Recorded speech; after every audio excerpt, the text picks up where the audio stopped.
seats, other two JDU and BJP at 101 each.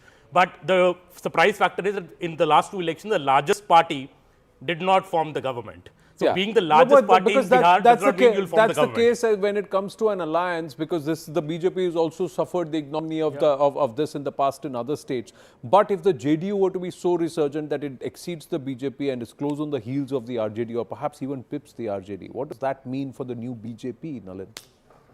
So I think, look, I agree with Aman that the JDU is resurgent in this election. Let's see what the result finally shows. If you look at the last 5 elections, 2005 the JDU had 88 seats, 2010 115, 2015 71, 2020 they fell to 43. So that was an all-time low for Nitish Kumar, right? Right. In the Lok Sabha election, the JDU, when you extrapolate its Lok Sabha results to Vidhan Sabha, it won about 72 assembly segments. Okay. So that is the kind of number the JDU is targeting in this election, a year after the Lok Sabha election. Right. What does it mean for the new BJP?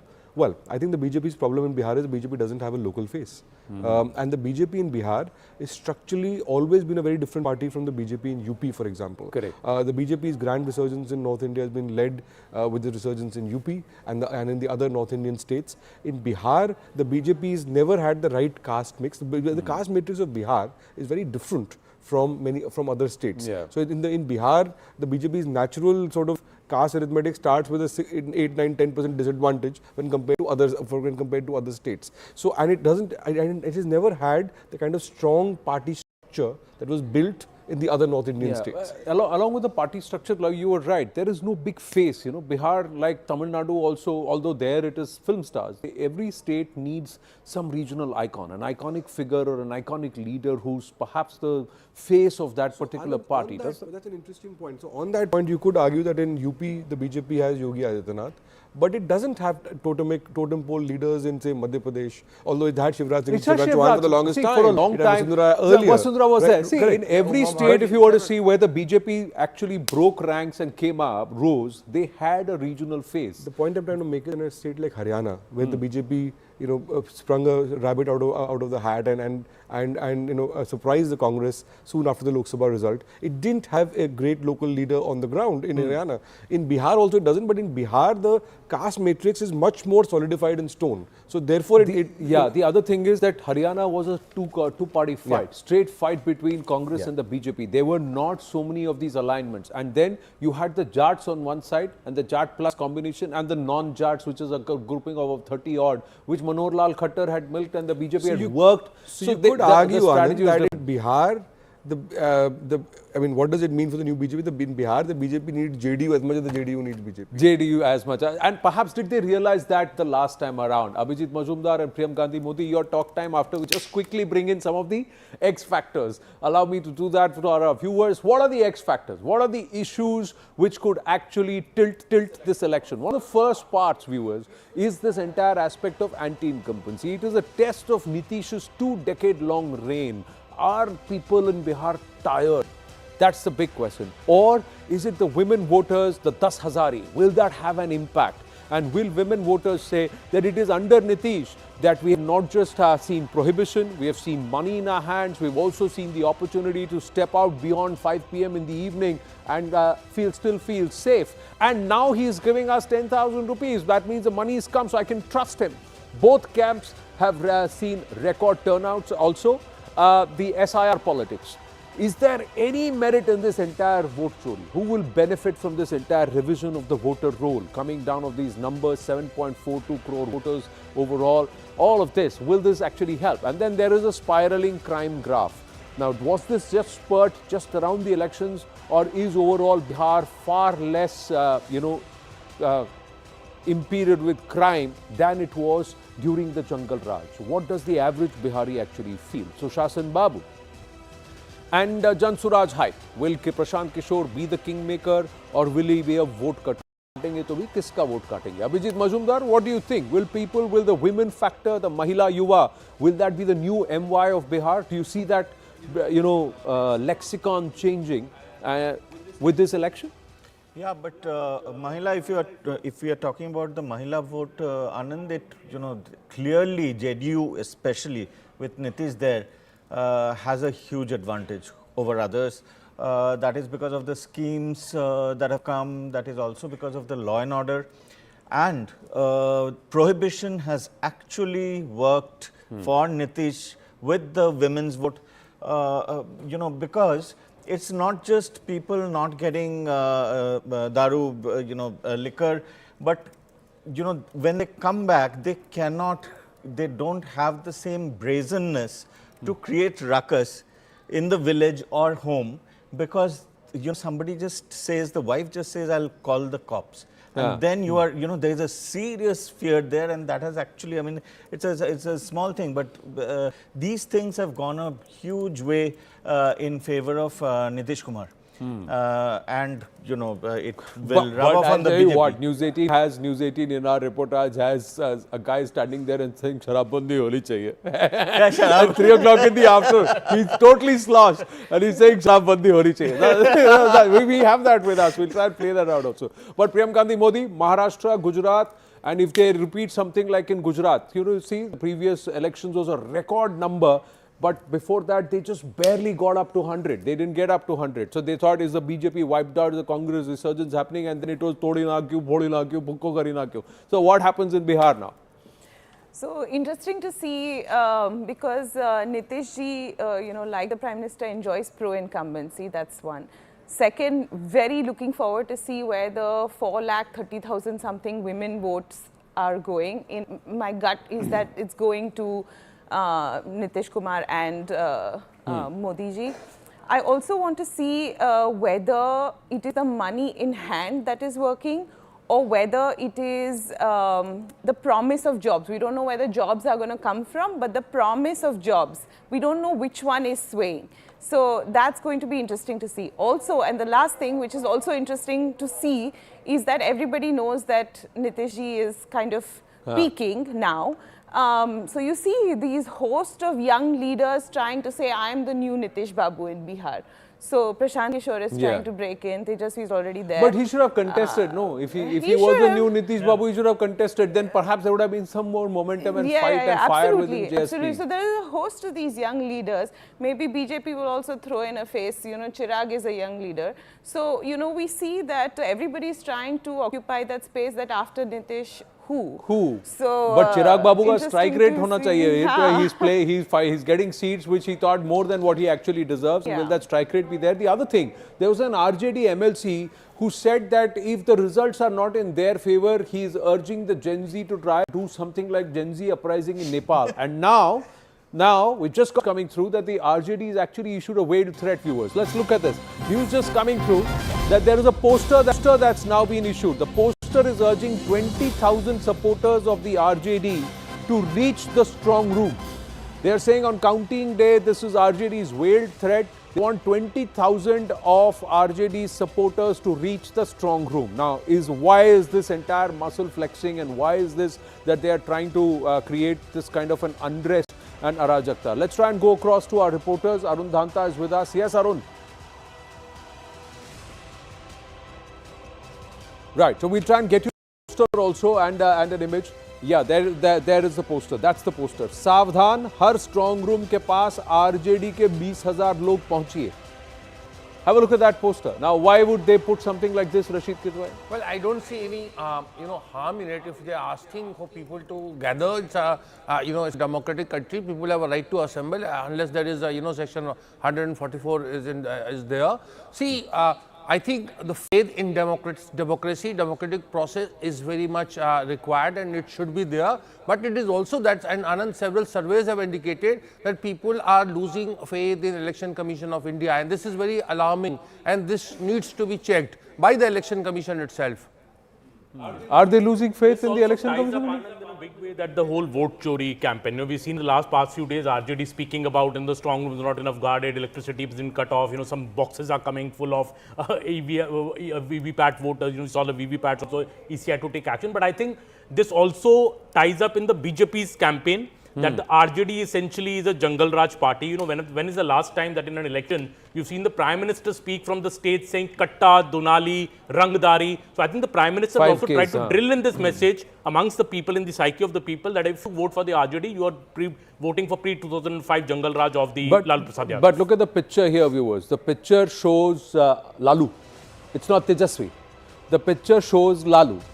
And there is something else that's written in a call out at the bottom also. Somewhere are they trying to crowd the election commission, and perhaps, you know, this is also signs of a loser, Nalin. Yeah, please. Yeah. Huh? Go ahead. No, also that the fact that there has been a record turnout also shows that people have not lost faith in the electoral process. Number one, these posters. तो फिर जो survey आपका opinion है वो तो voter ने ही reject कर दिया sir. Also, this poster forms a groundwork that if people don't come out, we'll have another international media story saying why is India's Gen Z not rising and coming out to these strong booths, you know. So this is setting stage for that. Right. There's not been a single case of violence or murder or anything. People have gone, quietly voted, come back. So this whole narrative of vote chori, I don't think it'll sort of play out. You had a voter turnout which is a record voter turnout across time, across Lok Sabha and Vidhan Sabha elections. You have a state which is the youngest state in India. So the increase in voter turnout has been attributed to a large extent to both women voters. Women voters have outvoted men, and also to a large number of younger voters. Now, if the result comes out this way, we don't know what the result will be, frankly. But if the result is what the exit polls are saying, does it mean that Gen Z is voting for the right? 18 to 19-year-olds, 15 lakh voters. Okay, now if Gen Z, what is right? If Gen Z is voting what they feel is right for them, there is no right and left here. Absolutely. Sir, because the Congress tried to go left and the left is doing much better. What I'm trying to make is that with these kind of voter turnout figures, where does it leave the vote chori campaign, frankly? And are people voting to affirm their vote, or are they voting for other reasons? Or is the voter saying that every time Rahul Gandhi raises a bogey, it's actually a bogey? Does that then prove that? That may also mean, you see, that vote chori, it is driving more and more people to vote and exercise their democratic right. That is, sir, vote chori is only if my vote is not there. But if my vote is there, it's not driving people to vote. If people are coming out to vote because they say, okay, my voter has been reaffirmed, I have gone through the thing of showing my kagas, so let me go and do. Okay, now, Tejasvi Yadav 2 days back said that the administration ka phones ja raha hai. 2020 also he said that the administration is putting pressure. This time around, he's just last night issued a threat or a warning saying that if the administration repeats their 2020 mistake again, or anyone crosses their limit, does something unconstitutional or unfair, and if any official acts on anyone's orders, then the public will take care of it. So is this now going away from the ballots into the streets? Is that साथ बैठे हैं, IP Gupta ji नहीं यहाँ पर, उस ऐसा में है क्योंकि कल गिनती है, लेकिन आज सब हम लोग बैठे हैं, हम सब लोग एकदम कॉन्फिडेंट हैं कि हम लोग क्लियर मेजॉरिटी के साथ सरकार जो है बना रहे हैं। भारी बिहार के लोगों ने मतदान किया, लगभग 80 लाख लोगों ने जो है 2020 की तुलना में अतिरिक्त जो है मतदान किया है, जो कि अब तक का रिकॉर्ड तो वोटिंग हुई है। और इसमें सभी लोगों ने, चाहे कोई जात के हो, कोई धर्म के हो, चाहे जो बिहार के लोग जो दूसरे राज्यों में काम कर रहे हैं, जो लोग भी बिहार लौटे हैं, सभी लोगों ने जो है महागठबंधन इंडिया अलायंस के पक्ष में वोट किया, बदलाव के लिए जो है वोट किया है।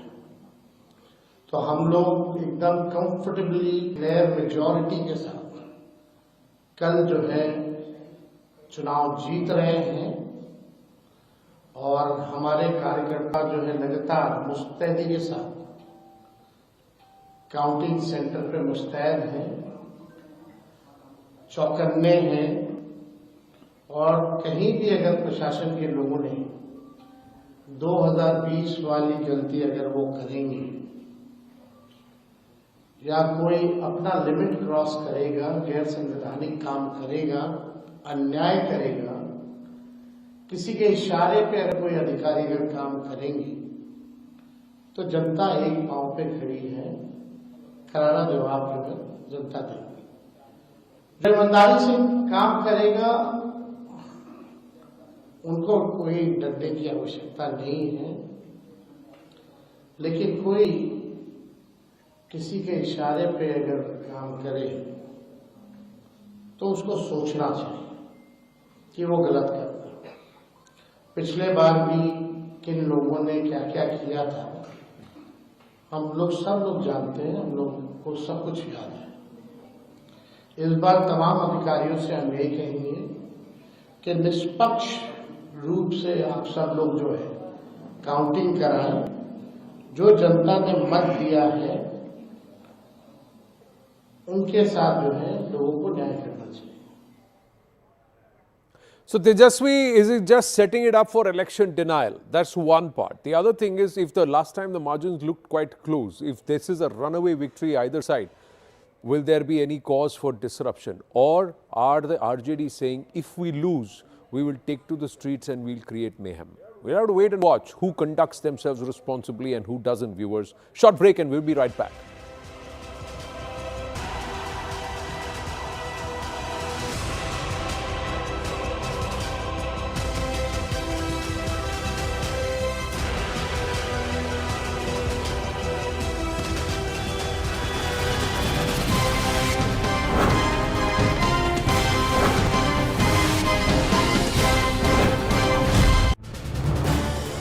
This is News 18 Network.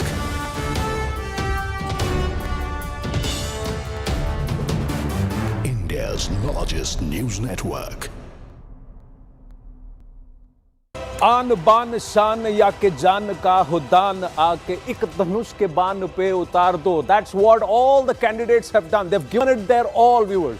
They've given it their all, and what they want to do now is to perhaps sit back and can hope that their efforts pay, and the voter, the janta, actually is convinced by what they had to offer. Who was the most convincing? Who do they trust? Who do they believe can give them the freedom to step out late in the evening after a long day at work, be it male or female?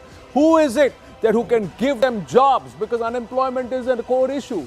Who is it who can solve the problems of displacement due to barred or floods? These are all questions that remain. Our guests are getting seated. Let's quickly signpost some of the important facets. First up, 7.42 crore voters across 243 assembly seats, of which about 15 lakh are first-time voters, 18 to 19 years. It's a historic 67% turnout across the two phases. This never happened. Even in the base of absolute numbers, it's perhaps one of the best turnouts, voter turnouts. And what does that indicate? But even then, about 33% of the voter did not come out to vote. Keep that in mind. It's a battle of two alliances. The 2020 scorecard points to the NDA, which had 125, just past the post. NDA Mahagathbandhan was at 110, really breathing down on the neck.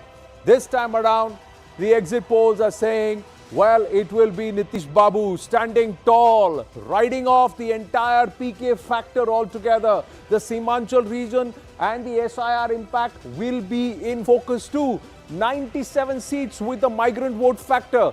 How will they vote? Did they stay back after Deepavali and Chhath? We have to watch. There was a significant up in the turnout in phase 2, mind you, where the Simanchal region was covered.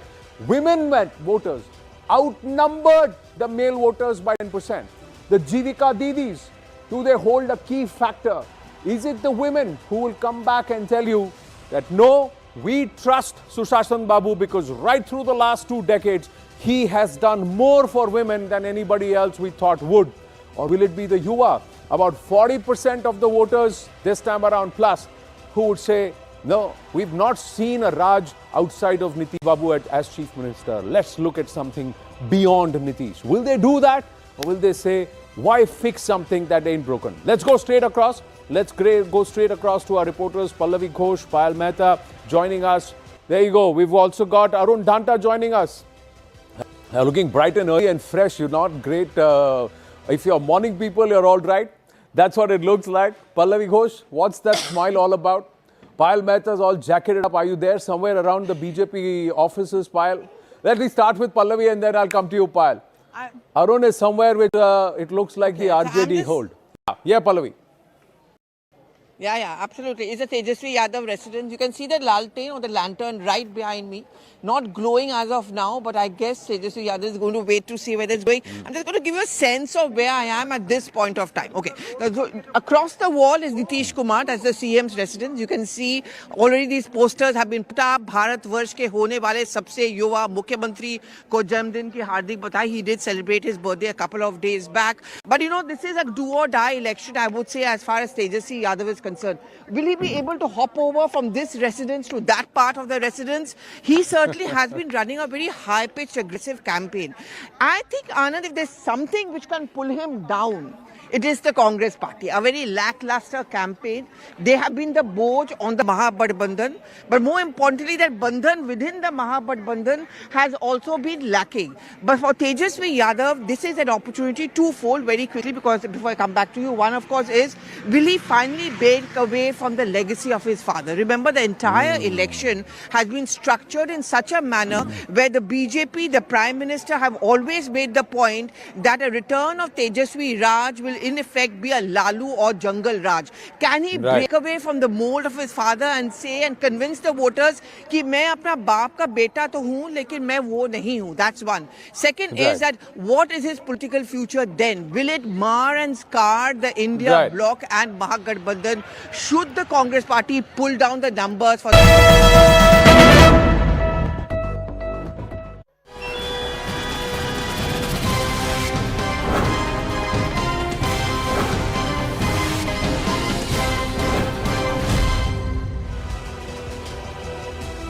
The first leads in just about 84 minutes and 10 viewers. Here it's result day live. Bihar has gone to the ballot and Bihar has voted like never before with a revised voter roll and a whole host of voters. Nearly 40 to 45% of the voters, if my memory serves me right, and the experts here can bear us out on the fact that they have never seen beyond Nitish Raj. They were born or they started voting when Nitish was Chief Minister, and today they have come to vote again at when Nitish is Chief Minister. Is there a leadership transition that we are seeing?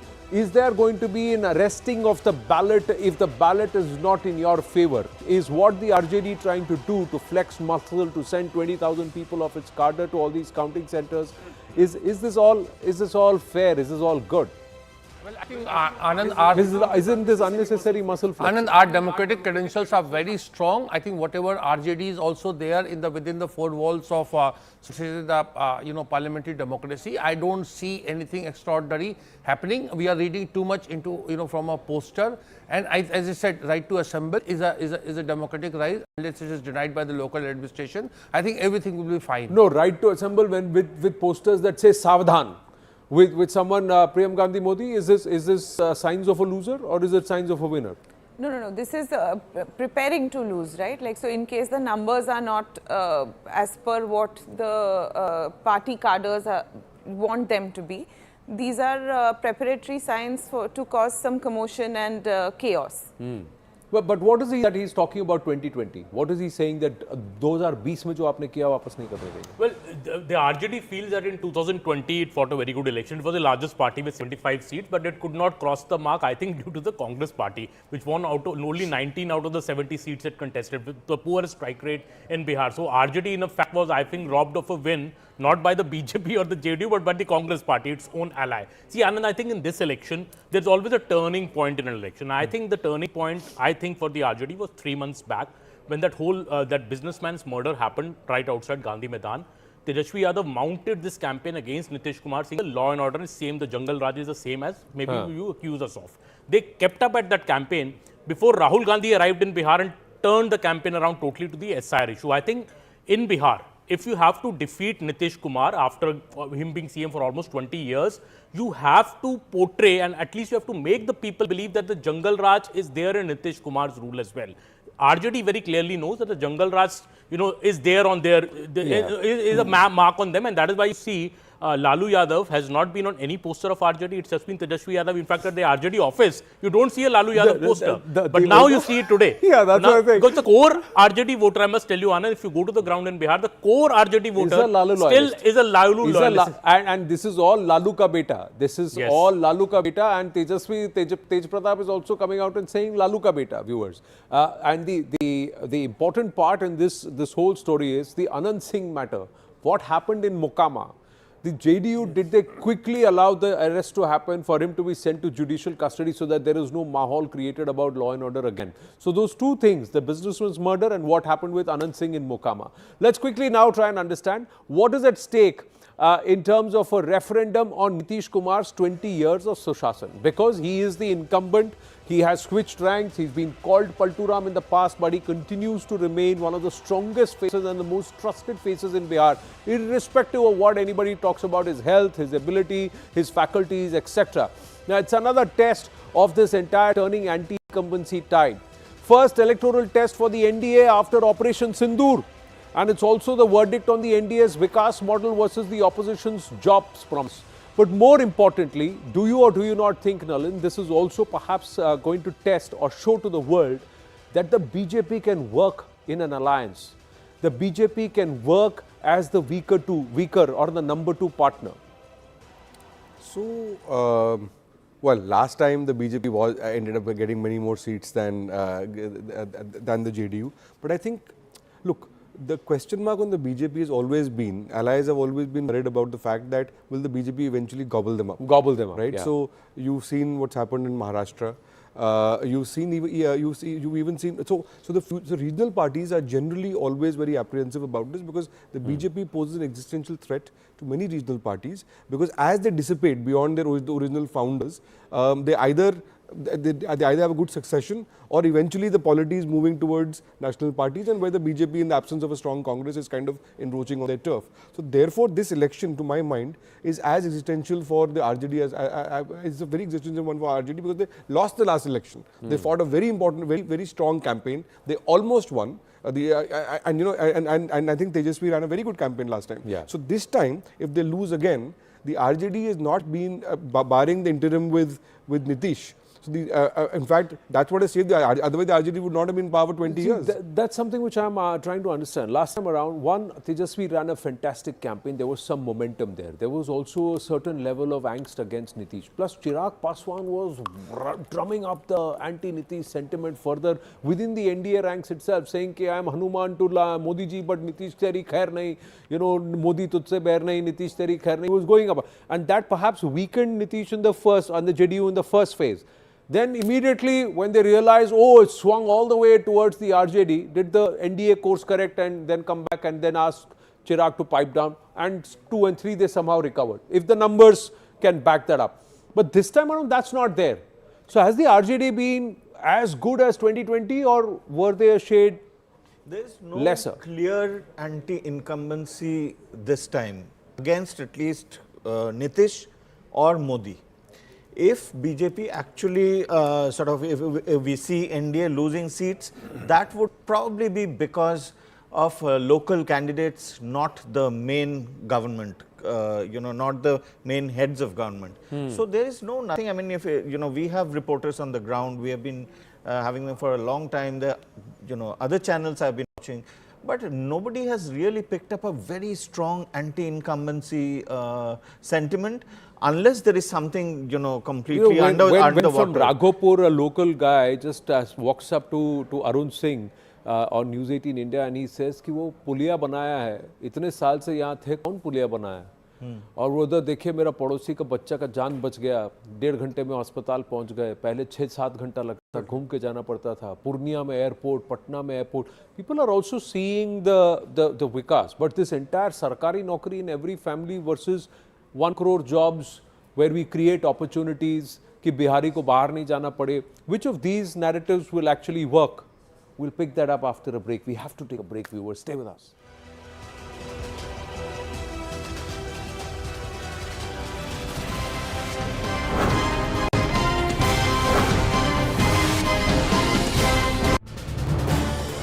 This is News 18 Network.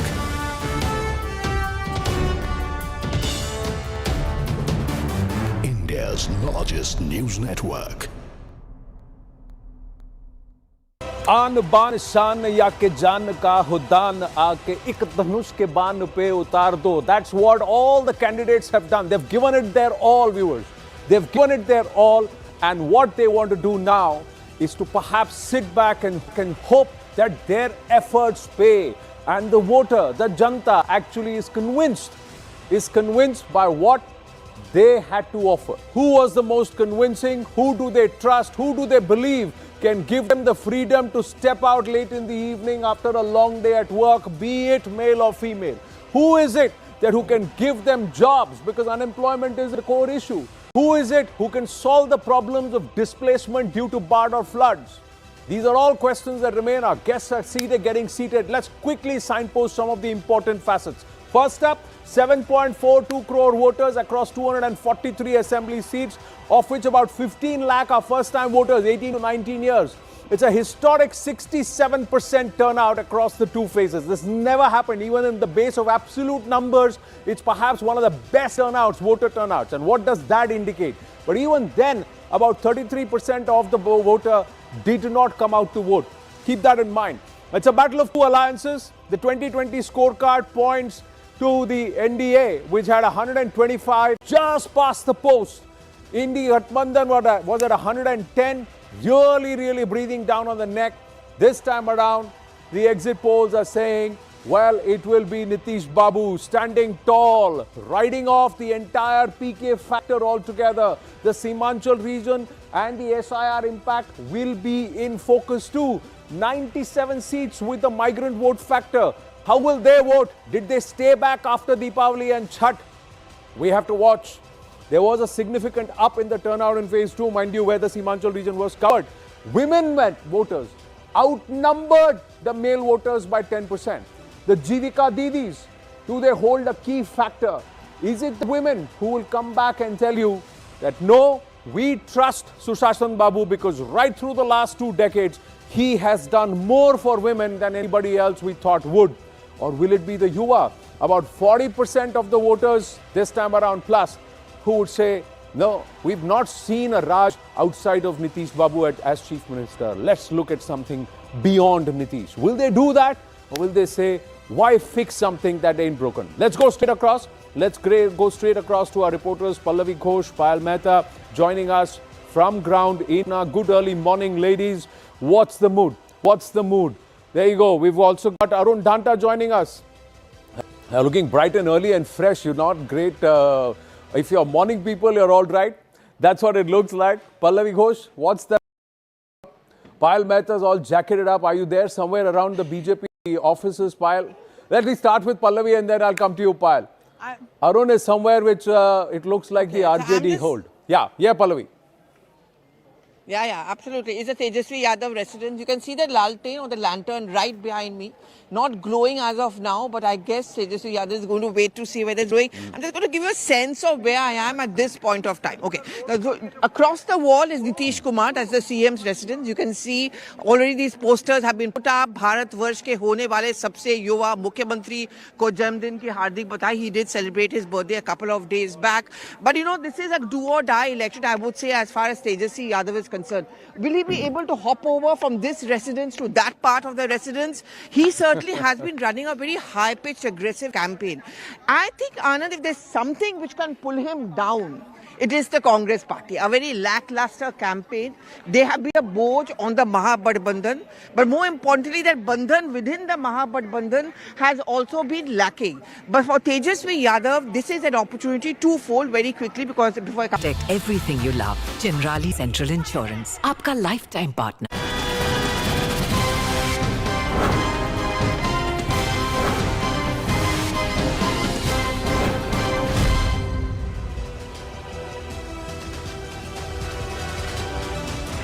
Just under 72 minutes to go before counting gets underway. It's Result Day live here at CNN News 18. Viewers, you can also watch us on Connected TV, on our YouTube platforms. We are live, we are streaming live this coverage continuously. And of course, you can join us on television and set that remote aside right through the day and just stay right here with us. Sandeep Shastri ji has taken our advice. Welcome, sir. Good to have you with us inside studio. That day he was away on an OB link and he felt ignored, neglected.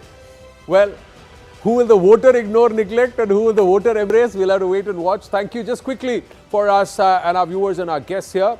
CNN News 18 also spoke with Nitish Kumar's sister, Kumari, who's confident that her brother will repeat his second term as the Chief Minister. And right after that, we'll get you a ground report from Pallavi. Have a look.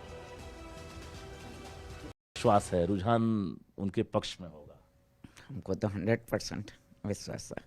अच्छा, क्या सब उनके कुछ काम को आप जरा चाहें कि गिना दें कि जो काम आपको लगा, चूँकि आप भी शिक्षा विभाग के अधिकारी रही हैं, अवकाश प्राप्त हो गई हैं, उनका कौन सा काम आपको बेहतर लगा जिसको लेकर हर तरफ है नीतीश कुमार की जय जय हो रही?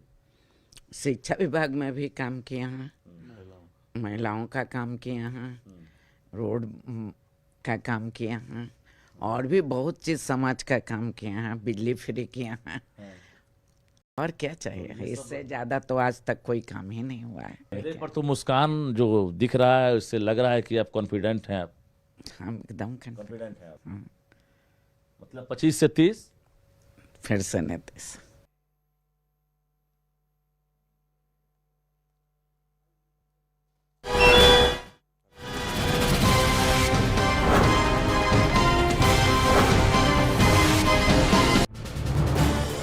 This is News 18 Network.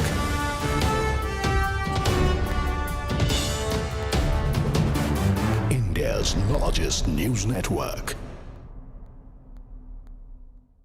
आन बान शान या के जान का हुदान आके एक धनुष के बान पे उतार दो. That's what all the candidates have done. They've given it their all, viewers. They've given it their all, and what they want to do now is to perhaps sit back and hope that their efforts pay, and the voter, the janta, actually is convinced by what they had to offer. Who was the most convincing? Who do they trust? Who do they believe can give them the freedom to step out late in the evening after a long day at work, be it male or female? Who is it that who can give them jobs, because unemployment is a core issue? Who is it who can solve the problems of displacement due to barred or floods? These are all questions that remain. Our guests are getting seated. Let's quickly signpost some of the important facets. First up, 7.42 crore voters across 243 assembly seats, of which about 15 lakh are first-time voters, 18 to 19 years. It's a historic 67% turnout across the two phases. This never happened. Even in the base of absolute numbers, it's perhaps the best turnouts, voter turnouts. And what does that indicate? But even then, about 33% of the voter did not come out to vote. Keep that in mind. It's a battle of two alliances. The 2020 scorecard points to the NDA, which had 125, just past the post. NDA Mahagathbandhan was at 110, really breathing down on the neck. This time around, the exit polls are saying, well, it will be Nitish Babu standing tall, riding off the entire PK factor altogether. The Seemanchal region and the SIR impact will be in focus too. 97 seats with the migrant vote factor. How will they vote? Did they stay back after Deepavali and Chhath? We have to watch. There was a significant up in the turnout in phase 2, mind you, where the Seemanchal region was covered. Women voters outnumbered the male voters by 10%. The Jivika Didis, do they hold a key factor? Is it the women who will come back and tell you that no, we trust Sushashan Babu because right through the last 2 decades, he has done more for women than anybody else we thought would? Or will it be the Yuva, about 40% of the voters this time around plus, who would say, no, we've not seen a Raj outside of Nitish Babu as Chief Minister. Let's look at something beyond Nitish. Will they do that? Or will they say, why fix something that ain't broken? Let's go straight across. Let's go straight across to our reporters, Pallavi Ghosh, Payal Mehta, joining us from ground in a good early morning. Ladies, what's the mood? What's the mood? There you go. We've also got Arun Danta joining us. Looking bright and early and fresh. You're not great. If you're morning people, you're all right. That's what it looks like. Pallavi Ghosh, what's that smile all about? Payal Mehta's all jacketed up. Are you there somewhere around the BJP offices, Payal? Let me start with Pallavi and then I'll come to you, Payal. Arun is somewhere which it looks like the RJD hold. Yeah, Pallavi. Yeah, absolutely. It's a Tejasvi Yadav residence. You can see the laltain or the lantern right behind me. Not glowing as of now, but I guess Tejasvi Yadav is going to wait to see whether it's glowing. I'm just going to give you a sense of where I am at this point of time. Okay. Across the wall is Nitish Kumar, that's the CM's residence. You can see already these posters have been put up. Bharat Varsh ke hone wale sabse yuva Mukhyamantri ko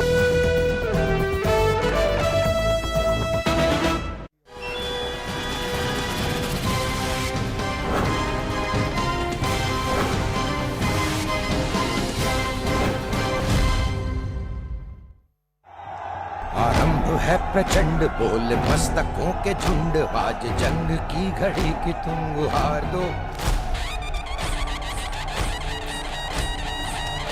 ये तो पक्का हो चुका है कि NDA का विजय हो रहा है, बहुत भारी विजय हो रहा है।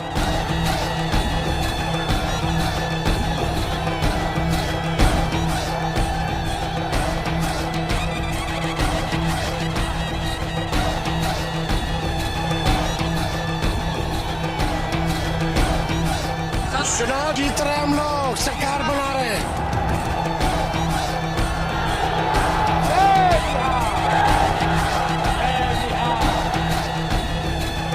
Let's look at the breakup. This is the mega exit poll overall numbers for CNN News 18 and the News 18 network. 140 to 150 seats for the NDA, 85 to 95 seats for the INDIA. Jan Suraj could get up to 5 seats and the others are 5 to 10 seats.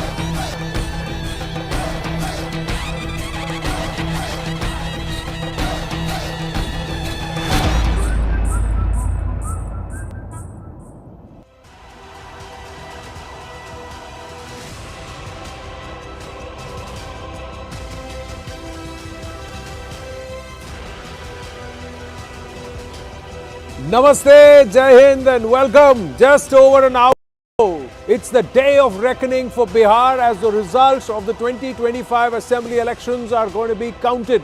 It's Result Day live here on CNN News 18, on our YouTube platforms, on Connected TV. You can watch us anywhere. The fact is, you must watch us, viewers. This election, marked by a historic high voter turnout, has been a fiercely contested battle that will determine the political future of the state and carry significant implications for the national political landscape. Three forces that stand at the heart of the mandate of Bihar 2025. Women voters, first-time voters, and of course the young voters between 18 to 45 years. And of course, the state's deeply layered caste alliances. Will they stick to caste or rise above it? And will that be gender specific? Will the women rise above the caste alliances? We have to wait and watch. Together they are set to determine whether the NDA holds on to power or whether Tejasvi Yadav-led Mahagathbandhan can script an upset, and how much space newcomer strategist turned political actor Prashant Kishor manages to carve out through his Jan Suraj party. Let's just get a quick look at the numbers, or the exit poll numbers if we can. We've got big news coming through. Let's go straight to that first. BJP leadership has now urged restraint. BJP leadership has now urged restraint. The BJP leadership is now saying we will have to keep in mind the Delhi blast. Let's not forget there was tragedy this Monday. So come Friday, if it is a runaway victory, we will be careful. We will be careful with our celebrations. We will be happy that we won, but we will not forget those who have lost their loved ones and the tragedy that struck at 6:52 p.m. Payal Mehta now joins us. The Monday tragedy will be remembered. The Monday tragedy, Payal, will not be forgotten. And that's what the BJP is quietly telling its supporters, its cadre. Yes, election win on one side. The BJP understands that they are Indians and they are citizens first, and they have responsibility towards that. And they can't be insensitive towards the families that have actually lost their loved ones in that unfortunate tragedy that occurred just a couple of days ago as well. And that reason the BJP top brass has conveyed very, very, directly and very, very importantly to its party cadre that do not engage in major celebration. No bursting of crackers should be encouraged, and no, bringing those bands. This is a huge, it's a huge fair that you see at the BJP headquarters. Whenever the Prime Minister comes in, there's flowers which are showered on him. All of this has been said to be kept under the wraps and kept very low profile. Given the fact that insensitivity cannot be something that the BJP leadership over here can really display. So, we'll have to just wait and see how this runs through the day and, what happens when the Prime Minister comes to the party headquarters, or if he decides to just convey his greetings to the party workers, through probably an online medium. It remains to be seen. The final decision will be taken in some time from now, but absolutely locally celebrations, that's the mantra coming in from the BJP top brass. Right. Thank you for that, Payal. We've got Sandeep Shastri and Rahul Verma also joining us. And viewers, like we said, we are not hiding anything. So if you see them snacking away, it's poha, healthy breakfast that's being served at the table because there's an early morning start on Result Day Live. Nalin Mehta has just got his hand on a mic and he's on a phone because he's also managing editor Moneycontrol. So instructions are being passed on how election coverage will be on other platforms of the News 18 network. So you're wearing multiple hats. Looking at how the markets are looking at the Bihar election and what the expectation in the markets at the moment is, and what the scenarios could be. Talking to a few people to get a sense of the markets at the moment. So markets, there's still time for the markets, but Sandeep Shastri, Rahul Verma. Now the Mahila factor and also this whole aspect of 10,000. How much will that impact? Will the women actually decide the ballot this time around, because they've clearly outnumbered the male folk in coming out and voting? Sandeep ji. My own response is, while the 10,000 factor is important, we are ignoring an important dimension. In the last 5 years of Bihar government, there has been 2-3 more developments which have impacted the women factor. One is what is called the Ajivika Didi, the whole livelihood program that they had. Right. There are reports which say these Ajivika Didis were there at the polling booths encouraging women to come out and work and vote. So self-help groups played an important role. The cycle program for women and girls, the prohibition, all these, and then 10,000 was, I think, in a sense, the topping of the cake. But then let's not forget there were several schemes involving women which have impacted in terms of the attitude that women have taken towards the current government. And you may see its impact in the way the results pan out today. Sandeep, I keep thinking his voice resembles somebody. It is GVL Narasimha Rao. He sounds like GVL Narasimha Rao. He does. But yes, Rahul, tell me, Mahila Yuva, if Mahila may vote towards Nitish, there are many who are projecting that the Yuva may move towards Tejaswi because he is one of the most popular leaders in Bihar among the youth. Your thoughts? So first, Mahila voting for Nitish is now a 15-year-old story, right? And so you have seen this happening from 2010, and there are, as Sandeep ji pointed out, many factors going for it. But what is more important, that political parties or leaders are trying to basically create a social base which cuts across caste lines. And those leaders are much more likely to be successful and retain power. This is what Nitish Kumar has done. Tejaswi is also trying to do that. He had some advantage among young voters in 2020, might still retain, but the big question is, would that be enough? Because Mahila would be like 1 in every 2 voter. Right. Youth would be 1 in every 4 voter. And even among youth, you will have 50% women. Right? So given that sort of like distribution, it basically creates greater the Mahila factor actually cuts across caste, cuts across age. Right? So youth does not mean only. So what? Yeah, exactly. So what you are basically seeing is not youth vote. You are seeing young men voting for Tejaswi. And not necessary that all young men will actually be voting for Tejaswi too. Not all Mahila is voting for Nitish. It's just like probably. No, but how much does that make? And then Rashid, I want to flag. One is that seats where women voting has been higher. Even in the last, if you look at data in the last 2 or 3 elections, in the last election there were 71 seats. Of those, NDA won 46 with a 38.64% vote share, right? Secondly, of seats which are जहाँ पे जो women बहुल हैं जो seats, वहाँ पर the JDU has always held on to more seats than other parties, followed by BJP and then followed by RJD. So it's not like RJD also doesn't have support among women, but the JDU has the maximum amount of women voters, and that's a trend going back to 2019 or even earlier. In fact, and I think Shastri is right, that the story of the women vote in Bihar goes back to 2005.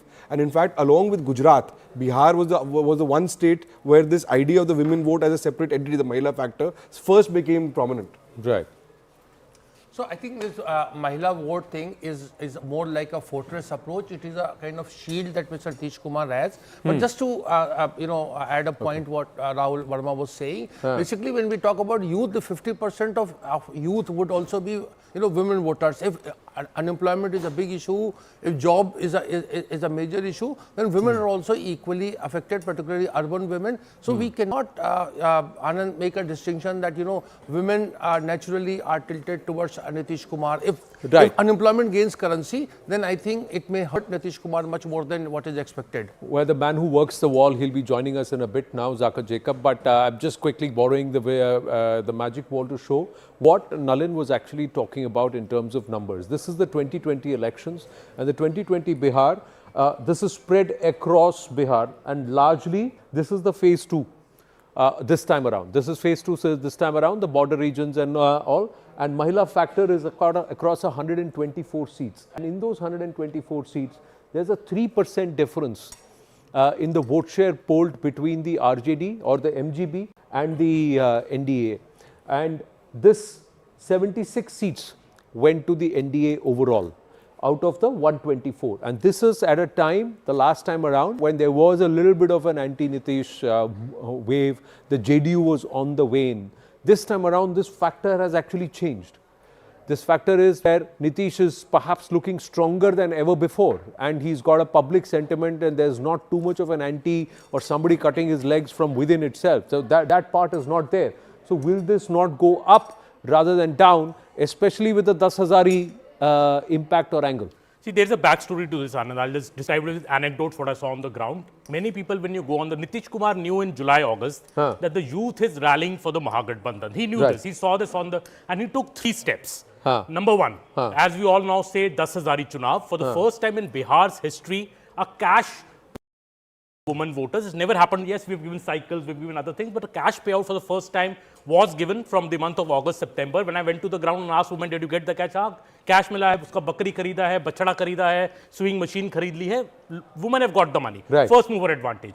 Second big step, I think, which Nitish Kumar did, 125 units of free electricity to every domestic consumer in Bihar. A big sop. It has softened the somewhat anger which was there against Nitish. I went to villages, people said, "Hamari to ab gaय भी जो है वो पंखे के नीचे सोती है गांव में." Right. So, electricity आया. Yeah, Indu Kumari ji also spoke about it. Yeah. And the third big thing, I think, which has happened is this old age pension, which has not been spoken about much. Rupees 400 to rupees 1100. When you go to the aged people in Bihar, the senior citizens, 1.2 crore, mind you. Yeah. They all thank Nitish Kumar. They see that, when you ask them that Nitish Kumar बूढ़े हो गए हैं, they say कि काम कर ना कोई चोरी करके थोड़ी बूढ़े हुए हैं. So, they say this anecdote to me. So I think the senior citizen gratitude towards Nitish Kumar, the woman, of course, already a solid voter, but I think even more this time because of the cash payout which has come to them and promise of 2 lakh will come in the future and free electricity. These are the 3 big moves by Nitish ahead of the elections. Let's just quickly which look are happening. The last 10 years, 4 elections. So it is 2015 Bihar elections, 2019 Lok Sabha, 2020 Bihar elections and the 2024 Lok Sabha. Just the women voters in these 124 seats, how it's happened. Now this is 2015, okay? In 2015, the Mahila factor, it's an even share, 61 seats each, and 2 seats went to others. So, and look at the vote share. But there was a huge gap in the vote share, 43.3% and 28%. But the seat conversion, NDA Mahagathbandhan had a higher seat conversion. Now, if you were to look into the, and then you bring that to 2020, the 2020 numbers, we just looked at 17, 76 and 42. In between that, we had the 2019 Lok Sabha. So let's look at the 2019 Lok Sabha. 2019 Lok Sabha, look at the translation. Women voters actually gravitated in huge numbers because then the Modi factor also comes in. So it's not just Nitish Babu, it's the Modi factor, and look at the Modi factor. In 2024, now this is the recent Lok Sabha elections, And in the recent Lok Sabha elections, again, because of the Modi factor, it's again 82. But then there's a slip. It's a slip by about 11 seats from the 2019 Lok Sabha elections. But still, it's more than about 44% vote share. Now, Anand, in the 22, yeah, if you can draw in the rural filter there, that will kind of correlate with what the Mohila factor is. Okay, let's try and add the rural filter here. Bihar is fundamentally a rural state. Okay. If you draw in the rural factor on the magic wall, it kind of tells you. So the Mahila factor and rural factor. This is 2024 Lok Sabha, 73 seats. Now, if I were to go look at the 2020 Vidhan Sabha, just going 2020 Vidhan Sabha, it's again 68. So rural voters, Mahila have gone towards the JDU. And I would argue NDA. to add to what Aman was saying, I think Aman is absolutely right about the 3 steps that were taken by Nitish Kumar last year.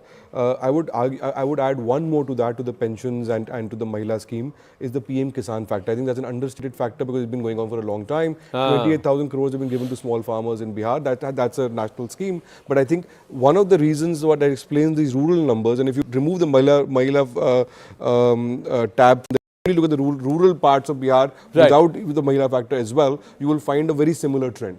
Similar trend, yes. Quickly, Sandeep, you have to go to our reporters. We have been talking of women, we have been talking of youth, and we have been talking of caste. And Rashid ji raised the question of unemployment. I think what is important to focus is unemployment has been there last 25 years among the top 3 problems that people have faced. What is critical this time is the trust quotient. You see, who does the voter trust in trusts? But who does the voter trust in that sense? Yes. And that, I think, is the critical factor when they stand before that EVM to vote.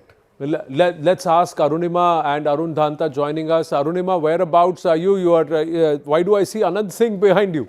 So whereabouts? I see you on the poster. Yeah.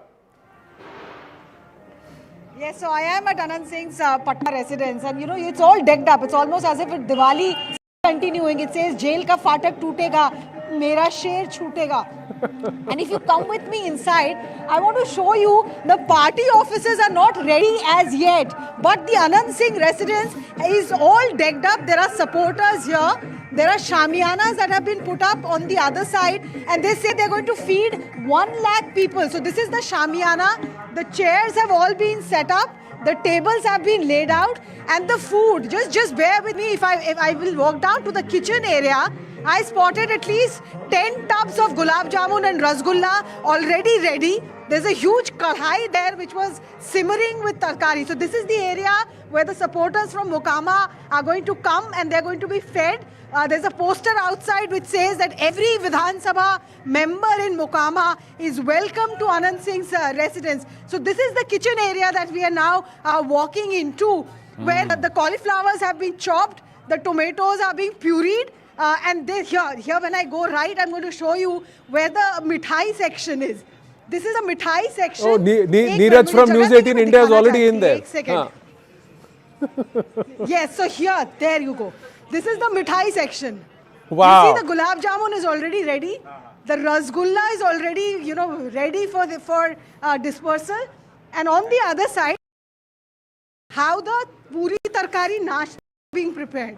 Here. अरे यहाँ diet control करवा रहे हैं आप और आप पूरी तरकारी और गुलाब जामुन दिखा रही हैं. The puri tarkari is ready here. कितने लोगों के लिए खाना बन रहा है मुरारी जी यहाँ पे? हाँ मैडम 1 लाख. 1 लाख? हाँ मैडम जी. तो आपको पता है वो जीत रहे हैं? एकदम जीत रहे हैं. इधर सब्जी पड़ेगा. Okay, the sabzi is going for dispersal, Anand. It's a full-on kitchen that is. हर बार आनंद सिंह जीतते हैं. नहीं भाई जेल गए तो असर नहीं पड़ेगा. कोई जेल का असर नहीं पड़ेगा इस बात को लेकर के. मैं भी आनंद, आप भी आनंद, पूरे मोकामा की जनता से हर घर से है अनंत अनंत. Okay, हर घर से है अनंत अनंत. So that is the sentiment here. They're saying साजिश रची गई है. So this is एक minute. So they're all excited because they feel as soon as counting begins, Anand Singh will be declared winner. So at least at one place here in Patna, the early mover advantage can be seen in the kitchen. Well, see, Anand Singh is somebody who's always another Bahubali. Arunima, and jail ka darwaza tootega, mera sher chhootega. That's a sentiment in Mokama, and Anand Singh had said that this was being done deliberately to try and sabotage my own campaign. That's what he had believed. But whether or not the victory is in his, we don't know. But aap gulab jamun puri tarkari khaiye hamari taraf se. हमारा diet नहीं छूटेगा अभी तक तो, because हम वहाँ आपके साथ नहीं है. Diet control for us also. Let's go across to Arun Dada. Arun Dada is there at the BJP office. हाँ अरुण वाह, अभी भी आप अकेले ही हैं कि आ गए कार्यकर्ता? बिल्कुल बिल्कुल बिल्कुल बिल्कुल आनंद, अभी भी हम अकेले ही हैं क्योंकि BJP is very calculated and measured here. As we spoke to leaders yesterday, they are saying that they will start celebrations, but there is a specific time for it. 7:38 you will see that BJP workers will be coming slowly to the party office. That's the instruction which has been given. And also, as we were discussing earlier, Anand, that the orders have been placed for the sweets here, and slowly you will see that also trickling in. Right now, of course, the office is filled with the posters, one of which you see right behind me. Raftar pakad chuka hai Bihar fir se NDA sarkar. So the entire office is decked up with such posters, and you will see slowly BJP workers will be coming in here. We are also told that there is a place dedicated here where laddus, samosas and things for the breakfast will be prepared. So those people will also be coming in here at the BJP office. And BJP, of course, as we discussed earlier, is very, very confident that they're going to cross 160. Right. Whether or not they cross 160, we will know in a few hours from now, Arun Danta. But in a few minutes, you will have nice hot breakfast. That's good. So the hard work pays off. Early bird catches the samosa in this case. Thank you. Stay on. We'll come back. And as and when we have somebody from the Bihar BJP coming there, we'd like you to speak with them. Pallavi Ghosh, ये बड़ा सुनसान वीराना, आप कहाँ पर हैं? Okay, it's not Virana at all. It's just trickling in. You see this bus over here? That's a trademark Prashant Kishor bus. I'm at the Shekhpura house in Patna. He's been parked over here for 3.5 hours. A very kind of a corporate style of campaign. I'm just going to give you a wee bit picture right behind me. These are the people who are trickling in. This is the team PK, as they call themselves. You know, Prashant Kishor has tried to change the landscape of the way election should be done over here, because wherever he's been traveling, he's been talking about a different Bihar. He's talking about that caste should not be the barometer. I want jobs. You know, in fact, he's the only one who's also talking about prohibition doesn't make sense at all, and if I come to power. And I remember when I had spoken to him and I asked him whether you're a king or a kingmaker, he told me very categorically that I'm going to be the kingmaker. Well, the numbers are going to tell us that. But he's kept both the camps. If you have been speaking to him, you should have asked him, kingmaker बनना तो लड़ना भी तो चाहिए था. Why didn't he fight the elections? Election लड़े होते तो 5-10 सीटें मिलती. When I went to Gopalganj, I did ask him that question, but you know, he tells me that a captain of the ship ही अगर लड़ने लगेगा तो फिर वो बाकी team members के लिए क्या लड़ेगा और क्या batting करेगा. So that's his logic. Cricket but you know, I देखिए, agree, in cricket the captain lead from the front. You have to be in the middle. Batting आपको करना है. आप नहीं batting करेंगे, आप run नहीं बनाएंगे तो team will not get lifted. Morale will not be up. But I think, Anand, he wants to be a different kind of a captain over here. He wants to be, but I agree with you. Before I come back to you, I think there's been one point which may have hurt him, which could hurt him, which has certainly given an ammunition to his political opponents over here, was the fact that why did he not contest the elections? Because whatever explanation he may give, they always ask this question that. Not just, absolutely. After doing 3 years of hard work, legwork on ground and trying to set up cadre and party right across every district, every ward, every area, why did he actually then not contest? Everybody had the same. You had to contest. You had to go and challenge somebody, the tiger. Either contest where, the Lalan Singh was contesting, or somebody from JDU was contesting, or from Raghopur, where Tejasvi, Bastion, go ahead and show that fight to at least energize your cadre. That's the sentiment everybody had. And when he said, I'm not fighting, I think that itself deflated the entire campaign for Chand Suraj, contrary to what he may believe. All right, there's another poster. Just coming back to you, Pallavi, in a bit, to our guests in the studio. Have a look at this poster. So viewers, there are poster wars. JDU now has released a poster that exudes confidence. Bas kuch hi ghanton ka intezar. That's what the poster says. We'll try and play. It's just a matter of a few hours. Phir se Nitish Sarkar. Something to that effect. There it is. See, there you go. बस कुछ घंटों का इंतजार, फिर आ रही है सुशासन सरकार. So this is the poster that has been put by Nitish Kumar and the JDU. Very clearly, their tone is is a stark contrast to the RJD. I'm going to check with our team if we can put the RJD poster on the far side, and we can just compare and contrast the tonality from both the parties. The moment you see these kind of the tonality and the signaling, does that not show who's the winner and who's the loser? Now, these are the two. Thank you. That's great. Now, सावधान, हर strong room के पास सब कुछ शांतिपूर्ण तरीके से होना चाहिए बोल रहे नीचे, पर 20,000 लोग पहुंचिए. ये देखिए, शांतिपूर्ण तरीके से होगा, नीचे छोटा लिखा है, बड़ा लिखा है सावधान, 20,000 लोग पहुंचिए. हियर दे आर सेइंग कुछ ही घंटों का इंतजार, फिर आ रही है सुशासन सरकार. Sandeep ji. Now, it's clear that the JDU wants to ramp up the way it projects its confidence level, because there was a lot of talk of the JDU being the weak link of the NDA. And I think they want to very clearly say we are there in front, we are there leading in important ways the coalition. So that's the whole message that goes back. And with this focus on Nitish, as Sushashan Babu, the clear focus on him is very much there. Sandeep, at the start, when we saw BJP a bit not declaring him very clearly, saying Vidhayak Dal set karega, I saw Nitish Kumar's party come out with this poster, 25 se 30 phir Nitish. So they had very clearly put it out. There was also a lot of talk, Anand, that when BJP and JDU decided to contest 101 seats each. Always in Bihar, the JDU has contested more seats in an assembly election when they fought with the BJP. This is the first time that both contested the same number of seats. A lot of chatter in Patna. Is Nitish being cut to size? He's not being declared the CM face. Nitish party came out and said 25 se 30 phir se Nitish. Aaj also they are saying that kuch ghanton ka intezar phir Nitish sarkar. So JDU is very clear. BJP in fact had to come around and very clearly then say that Nitish will be the chief minister. And not just that. Despite I want to give you some numbers. In 2005, in 2020, the JDU had contested 115, BJP had contested 110. And even earlier in 2005, JDU contested 139, BJP contested 102. This is the first time it's an equal alliance in number of seats.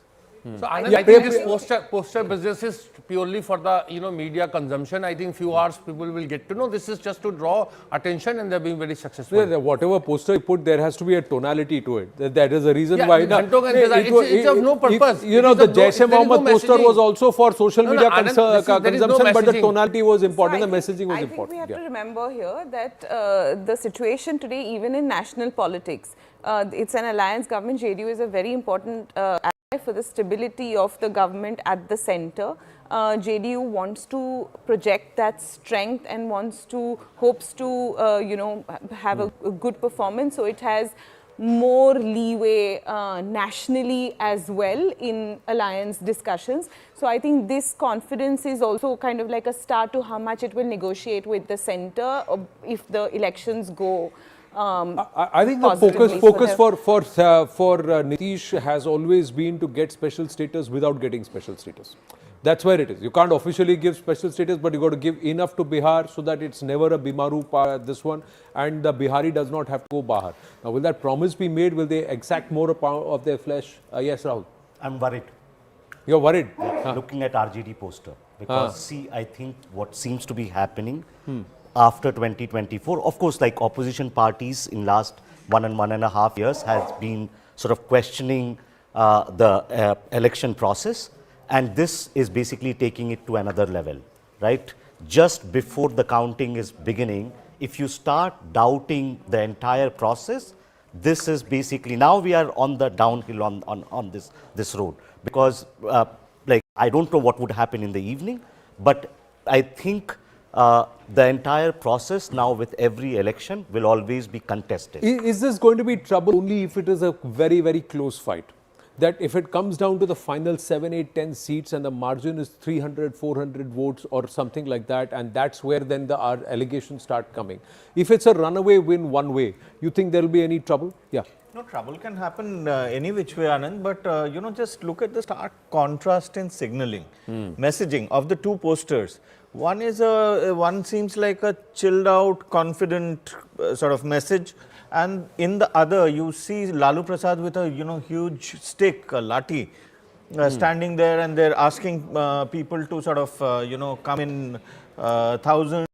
And also this whole sab kuch shantipurna tarike se hoga is a meme which is kind of ironic when they put Doval's photo or some, before war and or something like that, and then they put that line. Don't worry, all is well. The point is, see, what's happening is that the opposition has started claiming that we are not losing election. The election is being stolen from us, right? Maharashtra was a runaway win, right? Given the kind of verdict they this got. election denial, election being stolen, this is the narrative. So what you saw, like Maharashtra and Haryana story began much later after the results came out. Now this story is beginning even before the counting has begun, because in last 2 days you saw Tejasvi Yadav sort of like reaching out to his workers, doing Zoom calls, trying to tell them this is what you have to do at the strong room, and now you have these kind of posts. And that is where I feel, Anand, that the Election Commission has not handled this allegations of vote chori in an apt and appropriate manner. They should have ordered some kind of probe. There are a lot of former chief election commissioners are around. There should have been some kind of probe or investigation into what a leader of opposition was saying. Whether it was true, untrue, it would have become doodh ka doodh, pani ka pani. See, by skirting it, it's not a matter of court. Rahul Gandhi during the campaign, the RJD focused not on vote chori as the Congress did. But now with this issue coming up as part of their poster, now is it a reflection of the RJD seeing the writing on the wall is it him, to prepare the or ground? is it them trying to say, because cadre, if he is trying to say the cadre has to come, that means that the cadre is deflated. There is something on the ground sentiment for a Tejasvi to sit down and address a press or don't worry, हमने अच्छा किया है. Why? The cadre will already know अगर हमने अच्छा किया है. I agree with Rahul on the deeper point here that the great resilience of Indian democracy has been that everybody believes in the system. Now, when the losers start saying, "Look, we never lost, but we never lost, but the election was stolen," it puts a question mark on the legitimacy of the entire system, and it puts a question mark on the stability of the system. And therefore, I mean, while the Election Commission could have handled it better for sure, but the fact of the matter is, this is not good for Indian democracy. If you start having these kind of direct questioning happening, because then everything is up in the air. You can't stop a sore loser unless there is active proof. You can make allegations. I can keep saying Rashid Bhai had 2 plates of poha. He had 2 plates of poha. He had 2 plates of poha. You may all say, okay, he may have had to show me the plate. There is no plate. There's only 1 plate there. So, no, he still has that 2 plate of poha. Is very different from. Taka Jacob right behind me. Okay, I don't even have any poha. And I keep telling Zaka. Why, Rashid? Please give me also some poha. Why are you the only one who's having poha? No. It's about the credibility of the system. It's not about outcome. We should not link the allegation of vote chori with the outcome, which you can't substantiate. No, then give it on a written affidavit. You're not doing that. In a vibrant democracy, in the context of Bihar, when Mr. Gandhi took out his yatra, of course that flopped, and we know that Congress is being looked at as a liability. But now when Tejasvi is picking up this issue, the same issue that Mr. Gandhi set in Bihar, although it was kind of like, it didn't pick up any momentum. But if Tejasvi is inciting his workers to come out on that street, that's a different story from Mr. Gandhi taking out a yatra. Let's take a look at this Rahul Yatra factor. And I'm doing this on 2024 Lok Sabha leads pasted onto Assembly, by the way, which Nalan thinks is the way to go, because he thinks this will be similar to the 2024 Lok Sabha results and not so much the 2020 election. Let's look at the impact of the Rahul Yatra, if at all it's going to be felt. 183 constituencies, but look at the numbers. The NDA still, out of those 183, is still leading in 122. The India Alliance only in 43. And look at the difference in the vote share. In a state where talking about 1% can make a difference of 10 or 15 seats. Last time around, the difference between the two alliances was less than 1%, and yet the NDA eked out. There is a 11% gap. So my point is, will it fall exactly the way it happened in 2024 Lok Sabha? Maybe not. Certainly not, because Mr. Modi is on the ticket, and I think that's a big factor. But if you were to apply this back to how it was in the 2020 Vidhan Sabha, along with that same Rahul Gandhi filter, then the numbers change. Then it's much closer. Look at this. The difference in vote share is barely 1%, a little over 1%, and the difference in seats is down to 30. Is not the same as what we saw in 2024 Lok Sabha. So the question is, which way will this verdict fall? Will it fall somewhere in between 2020 Vidhan Sabha or 2024 Lok Sabha? No, and to open up to close a 11% vote share gap. It's not an easy ask. See, look, if you look at the 2024 numbers that you put, look at that vote share gap. It's 11% vote share gap. Now, in Bihar, you have these cases, you may have vote share, but you may not end up with seats. That's also there, that votes could be concentrated on certain seats and not spread all across. There was That's a also vote possible. share gap in 2019 Lok Sabha, but Tejaswi closed that in the Bidhan in 2020. In 2020. Yeah, so I think the critical difference there is, when people are voting in the Lok Sabha, it's for, I'm choosing the Prime Minister. I'm voting for or against Modi, right? Whereas in the Vidhan Sabha, that's not quite the case. Yeah. I think across the country, you see this difference in the way Lok Sabha voting turnout happens. Karnataka is a classic example. And that's true. Here, very clearly, when it comes to the assembly, the RJD pulls up the alliance a bit. And when it comes to the Lok Sabha, because of the NDA factor, the Prime Minister factor, they are able to do much better in the Lok Sabha election. In fact, this is the 2019 one. I projected this on to 2019. In fact, it's the LJP that's doing better than the BJP when you talk about the 2019 numbers. Sorry, the JDU, which is doing better than the BJP when you talk about the 2019 numbers. But I think ultimately this election will fall somewhere between the 2020 Vidhan Sabha, as we saw here, and the 2024 Lok Sabha, because the alliances are pretty much the same, even though the people they are choosing, one election is for Prime Minister, the other election is for Chief Minister. But this is on the Rahul Gandhi Yatra factor. This is how the map is right now. In about 30 minutes, we will start getting the little pockets getting filled up with either saffron or green or India Alliance. Two biggest factors everyone thinks is going to influence this election. One is women, the other is youth. Which of these two do you think will prevail or will dominate the discourse of selection? See, on women factor, we know quite more than we know on the young factor. One, we know that women have largely voted for Nitish. Two, we know that the gender turnout has been really high, right? So gender gap is also strong. And women also make half of youth population, right? So given that, I think the impact of that vote is going to be much more. The question is whether that vote will keep the results around 2020 mark or that result will keep around 2024 mark. And that's one of my sort of concerns with the exit polls. If exit polls have not waited for differentials in gender turnout, then the numbers they are estimating is conservative. And so you're saying it'll be much more than 130, 140? Yeah, because if women are coming out in greater numbers and they are more likely to vote for a party, if you don't weigh for that in your vote share data or vote estimate data, it will not show. So that's why you're seeing the vote share gap in some polls is around 4%, 5%. But the seats they are showing is 120, 130. See, when certain pollsters say youth and youth are voting for Tejaswi, are they saying that youth male and female? Or are they saying youth only male? Because the dipstick analogies or focus group analogies, if I may say, when our reporters have gone on ground and they have said, women are saying, I can go back home at 10. My daughter comes back home at 10 after work and she's safe. Now that daughter is a youngster. She's youth. Now who's she going to vote for? And has that been factored in pollsters when they are doing these dipsticks? Because we said, no, Mahila is spread across age groups and caste and this one, social strata. I think, as Rahul said, there is some element of clarity which is emerging on the way the Mahila vote is likely to go.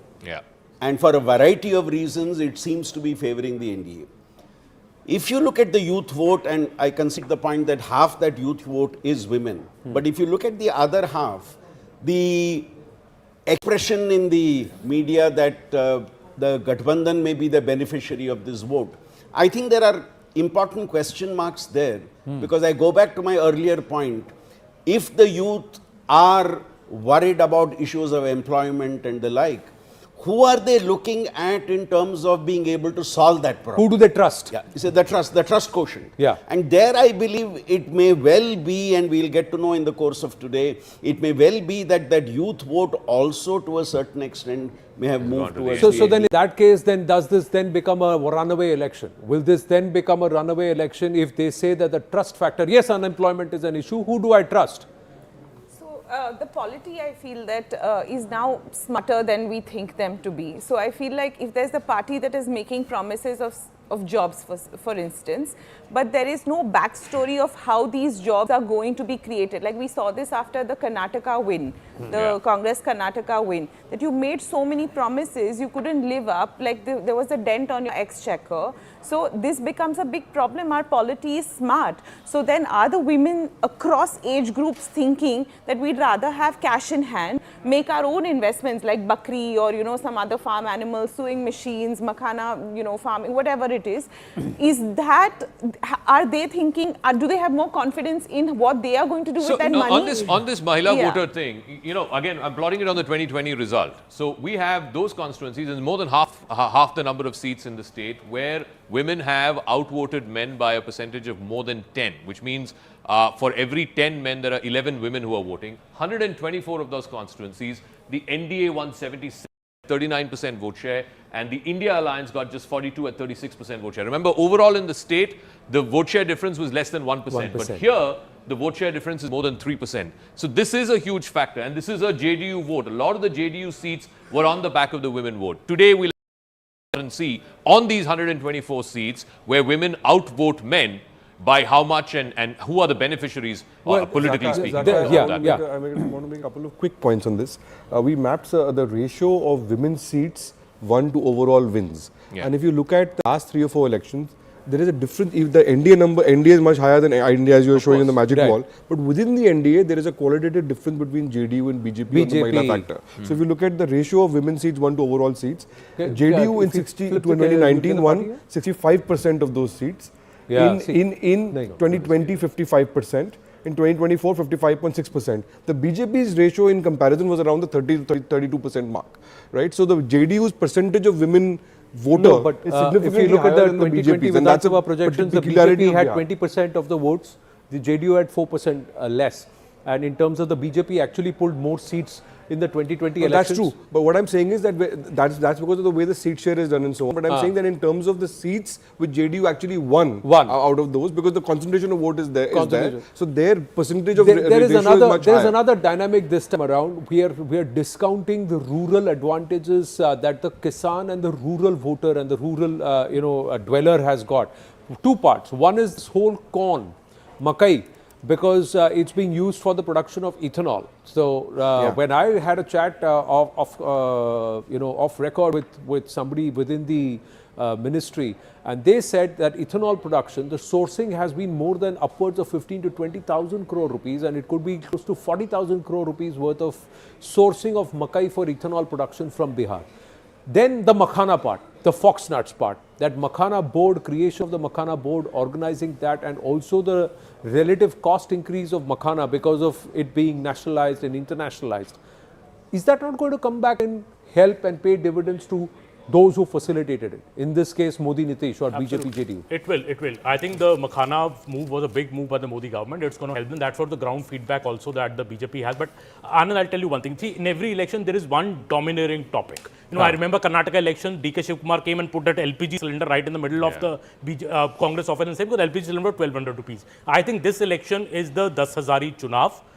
Woman factor is a big factor. 10,000 rupees, actually people have got it. You know, it's gone in the bank accounts of people. When I go to the ground, what I feel that women of the ages 30 and plus, 35 and plus are totally siding with the JDU, because not only have they got the rupees 10,000, they also know the 2005 pre-era. They have seen that as children, you know, these girls who could not get out of the house, could not go to school safely. Yes, the young woman voter, the 18 to 25, 18 to 30 voter, that also is struggling because of unemployment. You know, they do say that jobs Nitish ne kuch nahi kiya 20 saal mein. But their families, their mothers would tell the daughters that, look, Nitish के अंदर job नहीं मिला, but remember जंगल राज वापस आ जाएगा तो आप घूम भी नहीं पाओगे। 18 to 30 है वो तो 20 साल का जॉब्स है ही नहीं, उनको तो 18 अभी 20 साल 4-5 साल not got jobs. These are the women I'm seeing stepping out of college, you know, at 20 years, they are not getting jobs in Bihar. That's a fact. Yeah. But they also remember the old times that you're not able to even roam safely in Bihar. I think that is a big factor. Was that the bigger challenge, the fact that industrialization of Bihar in terms of bringing industry, manufacturing and all of that, will that be the next promise, or will that be one of the first things that if it's a pro-incumbency vote that the incumbent will do? Just going across to the rut and then coming back. Griha is joining us. Just one second, Alan, 1 second. Just coming back, yeah. So we've got Griha joining us. Griha is joining us. Griha is joining us from the live result hub. Let's go across to the live result hub. Poha, chai, everything served, all set for counting to get underway. Griha? Absolutely, Anand. Good morning to you and good morning to everybody at CNN News 18 and all the people watching. This is the live results hub, the crown jewel of our net. To see the results first. And why do we say that? Because we have this dominated record of calling the elections first, and this is where you have seen it, and you can say that because no other network or channel can boast of such a facility. So right here you can see these are our volunteers who are sitting across at the live result hub. These are the phones that our reporters will call and in fact talk about when the first tally really starts to trickle in, when the first vote is cast and when the result gets announced. The first vote, that's where see the call come in and it is then represented here, and that's how it gets seen on the broadcast. So it happens here first, and you can see our volunteers, you're spread across. The Battle of Bihar has begun, and as we all know, when it is about exit polls, it's very difficult to predict Bihar. So we have to rely on the ultimate source. And we have our network of reporters, a battery of reporters that are spread across all the constituencies, all the districts, and they continue to call here. The moment the first ballot is cast, the moment, I beg your pardon, the first result is announced, it gets seen here. And we will tell you first, because here's where in charge? You Griha, see who is in charge? I just also want to make the point, Griha, and you can weigh in on this as well. Other channels, from 8 o'clock, you're going to see them run away with the numbers. It'll go to 50, 100 within a few minutes. We're not doing that because we've got a reporter, a resource in every one of the 243 constituencies. Every single one of the 243 constituencies, they'll be calling in to this live result hub, which will be fed into our system, and then it'll automatically populate across Absolutely. all. We verify it first. We verify it first before we show it on the big screen where you all are. And we don't want to run with the numbers, and we don't want to fill our screens. We want to rely on the absolute numbers, and that's what these representatives are sitting here for. And there you can see, this is how it is seen here. The moment the first vote is announced is when these things start ringing. And that's when it's seen on the screen. Yeah, the first lead. So what we'll see the early leads that will come in, because our representatives, not just the constituencies, but also posted at the counting centers. And from inside the counting centers, we'd get information that will be relayed in real fast time. And it's going to be the same set of numbers across the network. That's what you would see. Even on connected TV, YouTube, as you're watching us live, be rest assured that you will have the correct numbers here on CNN News 18. So now coming back to this conversation that we were having about the voter, the rural factor. Nalin, you wanted to make a point. Yeah, go ahead. I was making a point that we have seen what the Mahila scheme did in Maharashtra and in Haryana. Now in Bihar, this is even much more important, because while Bihar's growth rate has been all right, it is much lower than even the other Bimaru states. And Bihar is a state which has virtually got no private sector investment, just about $200 million of FDI last year. So in a state like that, but contrast that with the social sector spending. It's almost half of its revenue receipts are spent on social sector spending. Therefore, in a state like Bihar, this has a far more resonance than in more developed states like in Haryana or in Maharashtra. So on the youth factor, everybody was talking about the youth factor. We looked at the top 10 districts in Bihar from where youth go away as migrant labor to other states. And we plotted that on the magic wall. It works up to, again, about 100 seats, 97 out of 243. There too, in a close election like we saw in 2020, the NDA had almost 60 and the India Alliance had 40. So it's almost like a 2:3 ratio. The vote share gap is also about 1.5%, 1.4% or so, 1.5% or so. Again, it comes back to who do they trust to solve this employment problem. Tejasvi, this is his second election where it's either against him or for him, the vote. And he's the young man, he's the challenger, he's the guy who's saying, I'll give you the jobs, or, 3 crore government jobs, so on and so on. But I don't see evidence of that even with the youth vote. No, amidst all of this, we've been speaking. Prashant Kishor. No, we've been talking about Tejasvi, we've talked about Nitish, we've talked about Prashant Kishor. With all this, it's amazing that we're not talking about Prime Minister Modi.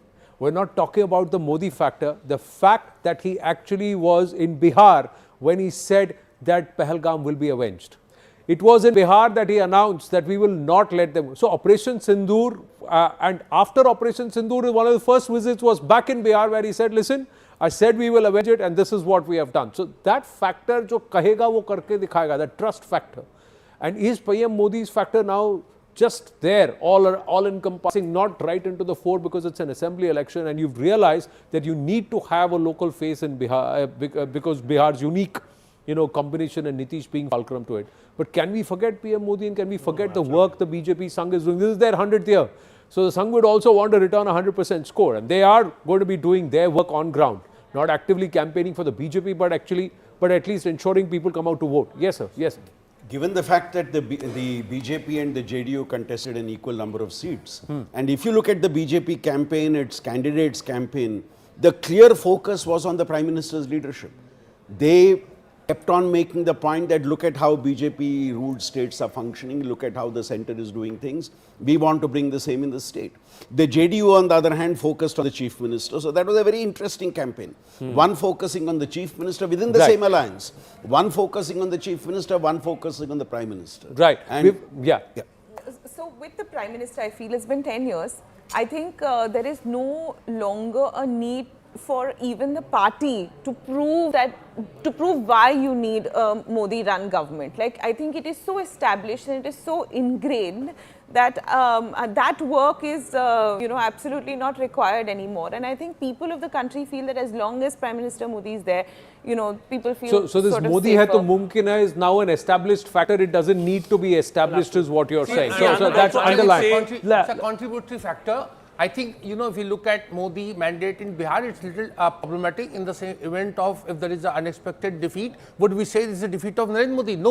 It will be put at the doorstep of Nitish Kumar. He was too old. But the factor of Modi remains. Even now the victory is with Nitish Kumar. The biggest champion and perhaps the tallest face that will emerge out of this result will be Nitish Kumar. Going across to Shivani. Shivani is joining us live from Patna, right outside the Bihar Assembly. Early start, Shivani. You got a great setup there. You got people around you. Over to you. Thanks a lot for that. Good morning to all of you in the studios. I'm joining you from our studio outside the Bihar Legislative Assembly. Let me just show our viewers around the setup that we have here. A lot of our guests from local parties also joining us, and I'll get you the mood that is prevailing in Bihar first up. Here, everyone is talking about whether there can be any ruckus on ground because of the kind of warnings that the RJD has given. There is already greater security that has been put out. There is a message by the local administration to every person that if you see anything going wrong, if you have concerns, then dial our numbers. Don't take matters into your own hands. There is security that has been extended or increased around all of the polling station, all of the counting stations, 46 of them. Even outside the Chief Minister's residence, security has been increased. So that's the kind of start that we're having here in Bihar. But through the day, we're going to get you all of the reactions that you need to hear as the pouring in. At AM, ballot boxes are going to be opened, but it's going to be postal ballots that are going to be counted first. There's been an ominous warning from RJD and Tejasvi Yadav saying that if the voting goes slow, if the counting goes slow, then they will suspect that something is going wrong. I have the RJD representative with me. ये जो RJD बार-बार बात कर रही है कि अगर counting slow हो गई तो लोग सड़क पे आ जाएंगे, इसकी क्या जरूरत है? देखिए, आपने देखा होगा 2020 के बिहार विधानसभा चुनाव में और काउंटिंग को स्लो कर दिया गया था 4 घंटे के लिए।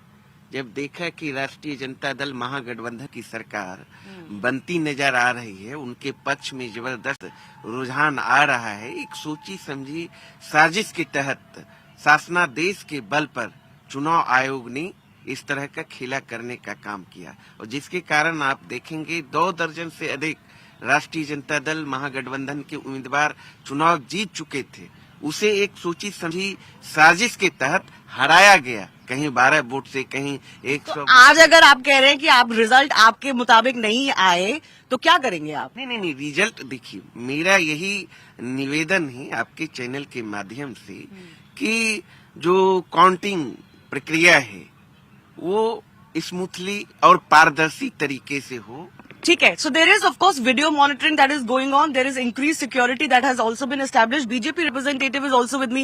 एक तरह से आरजेडी का कहना है कि रिजल्ट कल तेजस्वी का जो बयान आया, उन्होंने कहा हमारे लिए वोट हुआ है, लेकिन अगर हमें लगा कि काउंटिंग सही से नहीं हो रही है तो जनता अपने हाथ में लेगी मैटर्स को. तो आप इसको कैसे देखते हैं जो वार्निंग आई है? देखिए, वो 2020 के इलेक्शन को भी कह रहे हैं कि लूट लिया था बीजेपी ने और इस बार भी वही कोशिश होगी. देखिए, उनका हताशा निराशा है क्योंकि चुनाव उनके पक्ष में हुआ नहीं.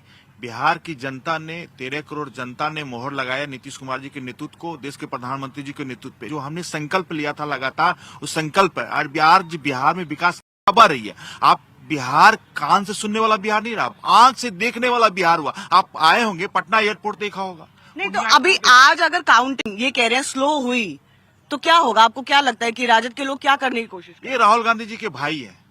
ये मुद्दा खोज रहे हैं, चुनाव हार रहे हैं, मुद्दा खोज रहे हैं. कोई तो बहाना चाहिए, ठीकरा तो चाहिए किसी पे फोड़ने के लिए. इसीलिए ये लोग कर रहे हैं. इनके पास कोई मुद्दा ही नहीं था, ना नेता था, ना नीयत था, ना निष्ठा था. लेकिन बिहार की जनता ने नेता नीतीश कुमार जी को माना, देश के प्रधानमंत्री को माना. एक बात और मैं कहना चाहता हूँ, प्रधानमंत्री का सबका साथ, सबका विकास, सबका विश्वास, सबका प्रयास और बिहार के मुख्यमंत्री जी का निश्चय था. पार्ट 1, पार्ट 2, पार्ट 3 वो इलेक्शन देखिए, मतगणना पारदर्शी होनी चाहिए. क्यों नहीं होगी पारदर्शी? आप क्यों मानते हैं कि क्यों नहीं होगी पारदर्शी? जो रिजल्ट होगा आप मानेंगे या नहीं मानेंगे?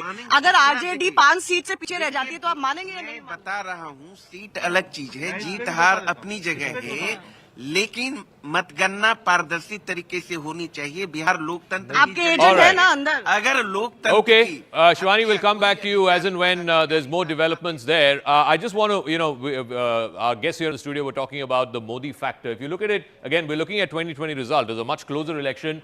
Modi had 90 constituencies that he covered in the rallies. I think 13 or 14 rallies he did in Bihar this time around. It adds up to about 94 constituencies. Something fascinating here, even though the NDA was ahead in all of those seats, 49 to 43 of the India Alliance, in vote share, it was the India Alliance which was more than the NDA. It was about less than, 0.5%, but it was still ahead in terms of vote share. And the reason for that is because the RJD's vote is a very concentrated vote. Even in the last time, this alliance that they had with the CPIML, particularly in southern Bihar and in central Bihar, that seemed to have clicked for them because it's a highly concentrated vote. The problem for the RJD is in the northern part of the state, what they call Mithilanchal, and of course here again in Seemanchal where the election gets polarized because there's a higher percentage of Muslim population here. The BJP has done in what is called the north of the Ganga seats, whereas in the southern part of the state, it was the RJD, CPIML, Congress alliance which did better. This time, will it be like this? Will it be different in any form or fashion? We'll have to wait and see. But just go back to 2015 in the same set and see what was the NDA's vote share in 2015. If you were to look at 2015. The India's vote share was 12% more, although the seats were neck and neck. Seats were neck and neck, but the vote share was substantially higher. But again, that's a different election because RJD and JDU were together in 2015. This time they're not. This time they were not. So, because usually Pradhan Mantri goes to campaign in those seats which are tough. The tough seats is where he needs to rally up and get more votes and pull more votes. That's where the Pradhan Mantri's vote share is or votes are. So if in 2020 he was in these pockets, was it to take away a certain level of the RJD votes and continue to pull because these were tough seats? We have to wait and watch. We have to see how that works. So, of course, in any state election, CM face and national leaders matter. Modi pulls up vote for the BJP and much more in national elections than state elections. And I think, let's not just focus on Narendra Modi. We should also talk about Rahul Gandhi and the kind of discoordination. We can look at Rahul Gandhi impact. Yeah. Because see, the point is this: where whatever sort of discomfort the NDA alliance had, it was not public. Whereas the discomfort within the India alliance in Bihar was public in a way that they are fighting on 11 seats, what they call friendly fight. They took so much time to sort of give symbols to the candidate that on the last day, people didn't know who their candidate was going to be. And there was a fight, who's going to be the CM face. And Rahul Gandhi was there 2 months before the sort of and for a good 2 months he and so disappeared. Rahul Gandhi and Tejaswi's campaign in that sense ran in some ways orthogonal, right? And not just that, how could Mukesh Sahni of the VIP and announce him as the Deputy Chief Minister, and he just fell by the wayside during the campaign. You sidelined him totally. You just made him sit there and you benched him. You said you are the DCM face and you benched him. Why would you do something like that? That's a far greater insult. Anand, on this Modi factor, Zaka, you know, looking at the numbers, and the numbers that you showed for 2020, if you map them on the 2024 thing, elections, you will find that the NDA Nalin, just hold on, we got pictures. Action. Lalu Prasad Yadav is moving out of his house. Arun Singh is joining us with the details. Yes, Arun. Ji.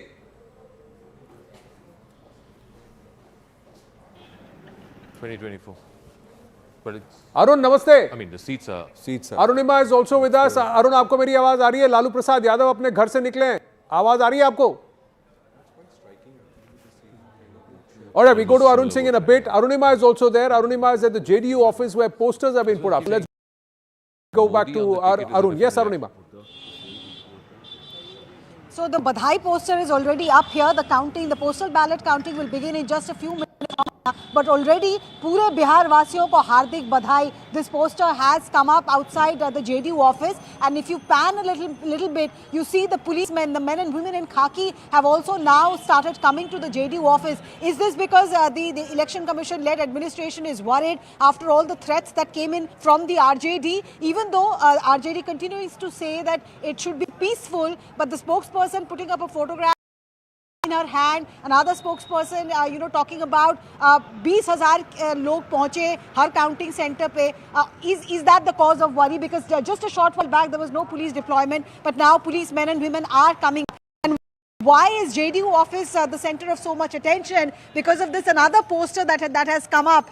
This says Tiger Abhi Zinda Hai. This poster has become a talk of the town here, because this is like JDU's response to Tejasvi Yadav, who kept asking if Nitish Kumar is mentally agile, if he is physically fit, if he is in a position to continue to govern Bihar for the next 5 years. So Tiger Zinda hai ya nahi, we'll know in about 15 minutes from now when counting begins. Right. They've also but JDU karyakartas definitely are upbeat. Poster wars have gotten underway. One says सावधान 20,000 कार्यकर्ता हर counting centre पर. The other one says बस कुछ घंटों का इंतजार, फिर से आएगी सुशासन सरकार. टाइगर अभी जिंदा है, बूढ़ा शेर और भी खतरनाक होता है. These are all conversations that are happening because jibes have been taken. बूढ़े हो गए हैं आप, आपसे नहीं हो पा रहा है. You can't have your fact. Nistula Hebar, good morning. Sir, upping up the Mahila quotient in the studio. Fantastic. Always a good thing. Always a good thing. Always a good thing. When this election is going to be decided by the M factor, then why not, right?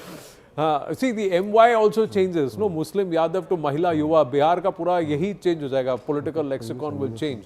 But how would you see Nitish Kumar? And what would you want to surmise at the end of these, as the dust settles in a few hours from now? Well, this is the last election for the progeny of the JP movement. After this, I think 2030, I don't think we're going to see. It's going to be a completely different set, cohort group of leaders who we are going to see in the fray. And as I said earlier also, many times on this on this set itself, this is an election where the people of Bihar had to decide whether or not they're going to give a nice little farewell into the sunset for Nitish Kumar or not. Because there were all sorts of speculations about his health and whether or not the BJP will now let him remain chief minister, will they change him mid-stride. So a lot will depend on how the sentiment of his voters, a very formidable constituency that he has built up, whether they will say, no, we make one last stand for him, not just we will vote him back, we will give him a competitive score against his own ally, so that there is no question on the issue of chief ministership. So that is where the election actually lies. 5 minutes. JDU, just 5 minutes to go. 5 minutes to go before the counting once again, centers for our open. viewers, first the Election Commission has put this out that they will be counting postal ballots. That's going to be that's going to take time because that's physical. You have to count it physically, and then the EVMs open. So for the first half hour or so, you will see the postal ballots reflecting. So please be aware once again, the other channels are going to be fudging their numbers in the first few minutes. Please don't believe them. The real results from the live result hub here on CNN News 18. I want to just quickly add to this Nitish Kumar factor. In an election where he did badly last time around, with the JDU won just 43 seats, it was a number 4 party. There are 24 of those seats which the JDU has never lost in the last 3 elections. half, in fact, more than half of the seats that the JDU won last time in a bad election were those seats which they've never lost in the last 3 elections. So the JDU has a base from where they're starting off. And this time around, and remember last time it was Chirag Paswan who spoiled Kumar's chances in about 30 seats, 32 seats is what he's saying. So if you add 32 and 43, he would have had 75 seats. He would have been the single largest party. See, imagine in the NDA, outside of the JDU and the BJP, he has actually garnered a huge bulk of seats. You know, Ham Party and Jitan Ram Manji have been quite literally sidelined. It's jitna hai, utna mein aapka strike rate improve kariye. But for him to get 29 seats, does he really merit that? And will that be a test of the Paswan legacy and also Chirag Paswan? Because Pashupati Paras is now on the other side. Yeah. Sure, yeah, absolutely. Because he is, in some ways, Chirag Paswan so far in assembly elections have not won seats in double digits. Right, last time he was an insurgent, before that he wasn't part of any coalition. So in some ways, this would be a test case for him. Can he get seats in double digits? He's contesting 29. He does well in Lok Sabha elections, but that's mostly family members contesting. And then it's a national election where people are voting for Prime Minister Modi. It is being said that Chirag Paswan is really popular across Bihar. He has been called to campaign. Whether he can get his own party elected on sort of like not, that would be a no. When he got 29 seats, I think more consternation inside the NDA than in the opposition. Many people in the NDA felt he didn't deserve 29 seats. We'll see how much he converts that. You have 80 seconds to answer. 80 seconds. 80 seconds you have to answer. Yeah, no, I'm saying, as I said 80 earlier, seconds, you are starting the countdown. As I 80 said seconds. earlier, this time India has actually fought as a really, united alliance. BJP has put in money even where in the alliance seats, so that may offset this 20. Two people, in fact, told me that in the run-up to the polls, even before the seat adjustment had been announced, they had a series of meetings from Block 2, major rallies with the PM of all the NDA constituents. Those meetings, especially at the seat level, have really helped them, Yeah, so because there are a lot of problems. Zaka in Bihar, Paswans basically collaborate.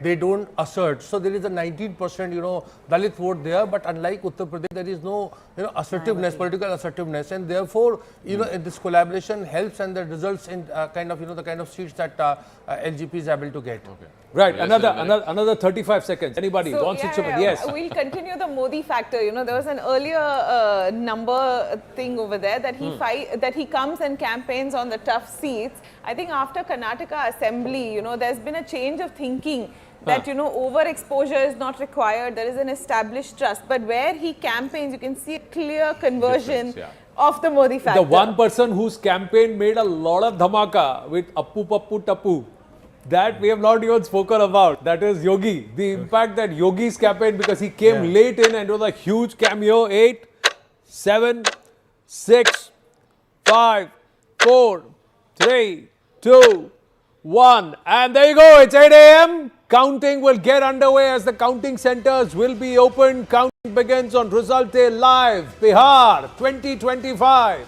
Which way will the voter cast their mandate and give their mandate to? Will it be pro-incumbency, massive pro-incumbency vote for Sushasan Babu, Nitish Kumar, or will it be time for change, Badlav ki Sarkar and Tejasvi coming to the fore, emerging out of the shadows of Lalu Prasad Yadav?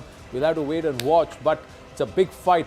It's two big Gathbandhans, the NDA and the MGB. The two national parties are going to play. So we should have breaking saying counting has begun. Counting has begun, and again it will be the postal ballots for about the first half an hour or so, and then the EVMs are desealed. But counting has officially begun, ladies and gentlemen, for these 243 constituencies. Is it NDA? Is it India Alliance? Counting has officially begun. Let's have that breaking story. The counting begins for the Bihar verdict. We've got the breaking up It's a matter of time. The first 20 minutes to half an hour will be postal ballots, so you will see early leads, but those early leads are postal ballots. They'll be manually counted. It's when the EVM boxes open at the counting centers, that's when the results will start trickling in. Griha is ready at the live result hub. We'll go to her the moment we have the first set of leads coming in. Quickly going to Pallavi, how many counting centers and where will the focus be? Pallavi.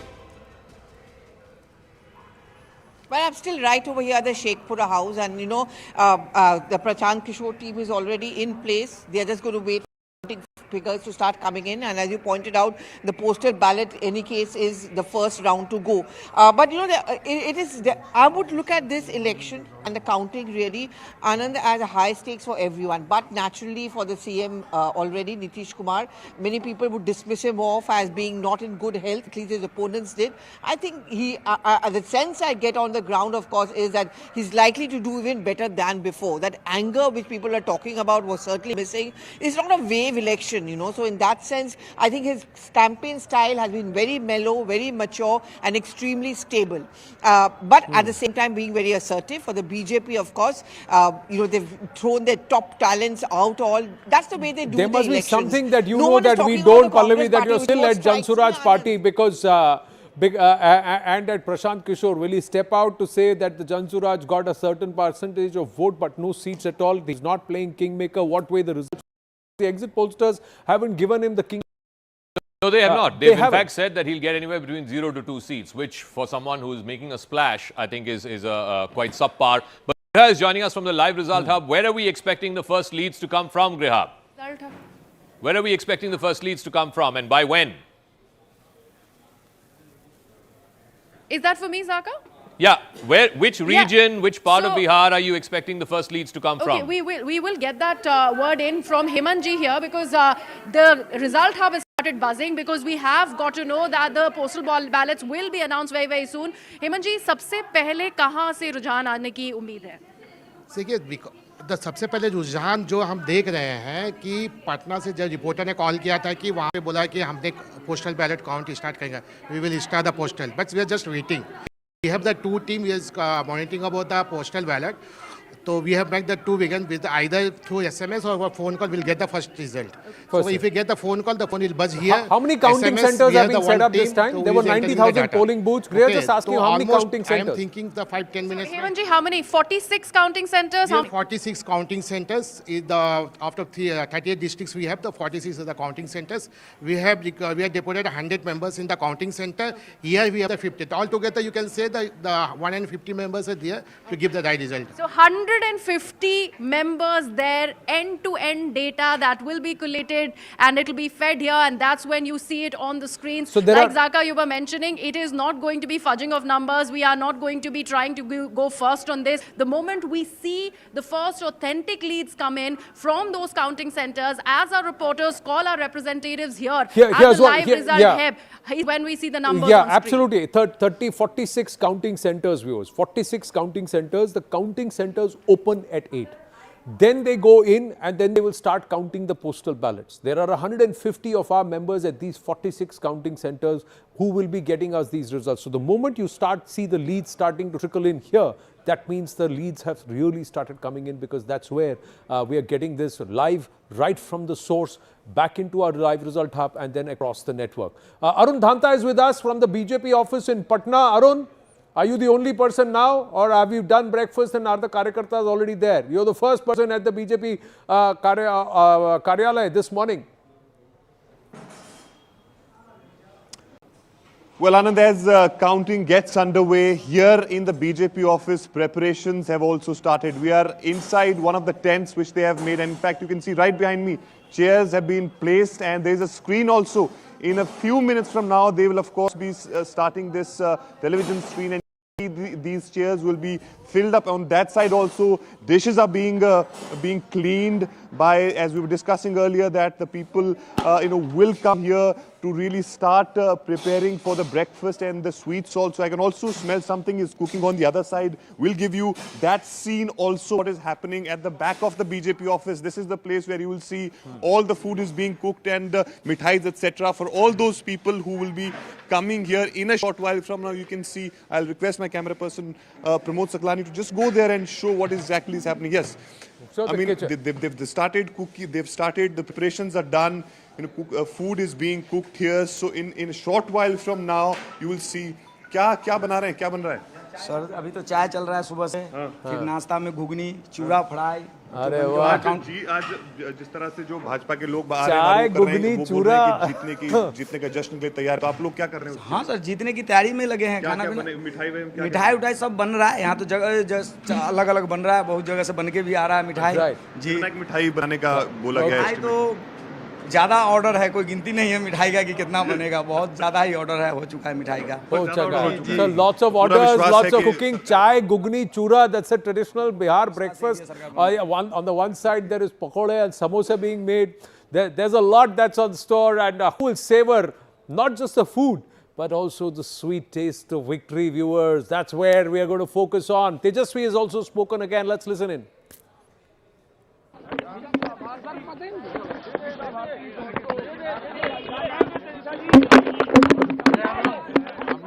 जीत होने वाली है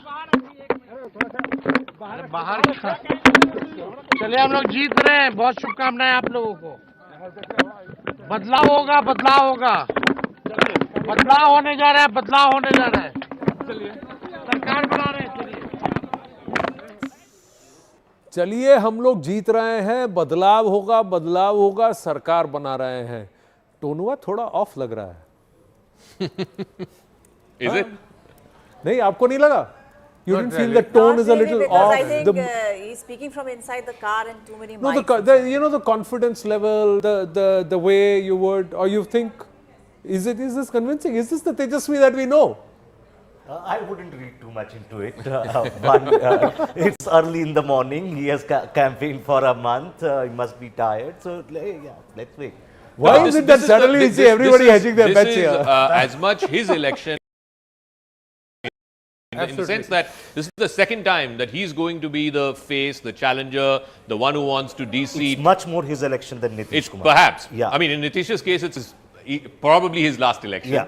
Whereas in Tejasvi's case, after this election, and if he doesn't win, a question is going to be asked. I mean, are you the face? Are you the one who is going to be the challenger to, you know, dethrone? In a federal There's party one more that thing. doesn't happen. Zaka, you know, you look at life of Rahul Gandhi. No, that's an exception. No, I think in all political parties, you look at Akali Dal, you look at DMK, you know. All right, first set of leads. First set of leads. NDA has 2 leads already. Griha, yes. You as the first lead, Dhirendra Pratap Singh. This is from the Valmiki Nagar constituency, where this lead is coming in from JDU, the first lead. All right, Valmiki Nagar is in the West Champaran district. It's up north. Again, these are places where there's a lot of migrant labor. So, yeah, there's a second one that's come. BJP, neighboring constituency. I think it's the BJP candidate. So 2 leads to the BJP so far.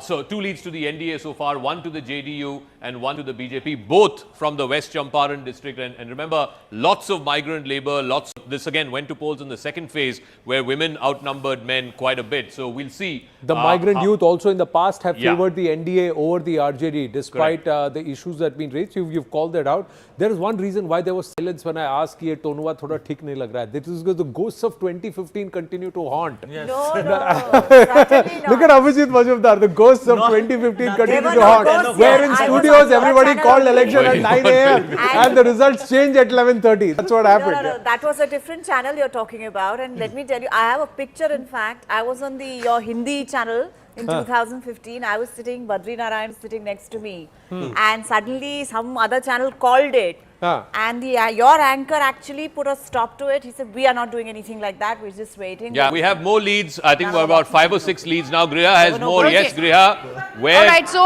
we only see BJP and JDU right now. Zaka, Sapol, Birendra Prasad Yadav from JDU, and there is Rajnagar, Sujit Kumar from BJP who's leading. As we speak, more and more leads are coming in, and it's all JDU, BJP that we see.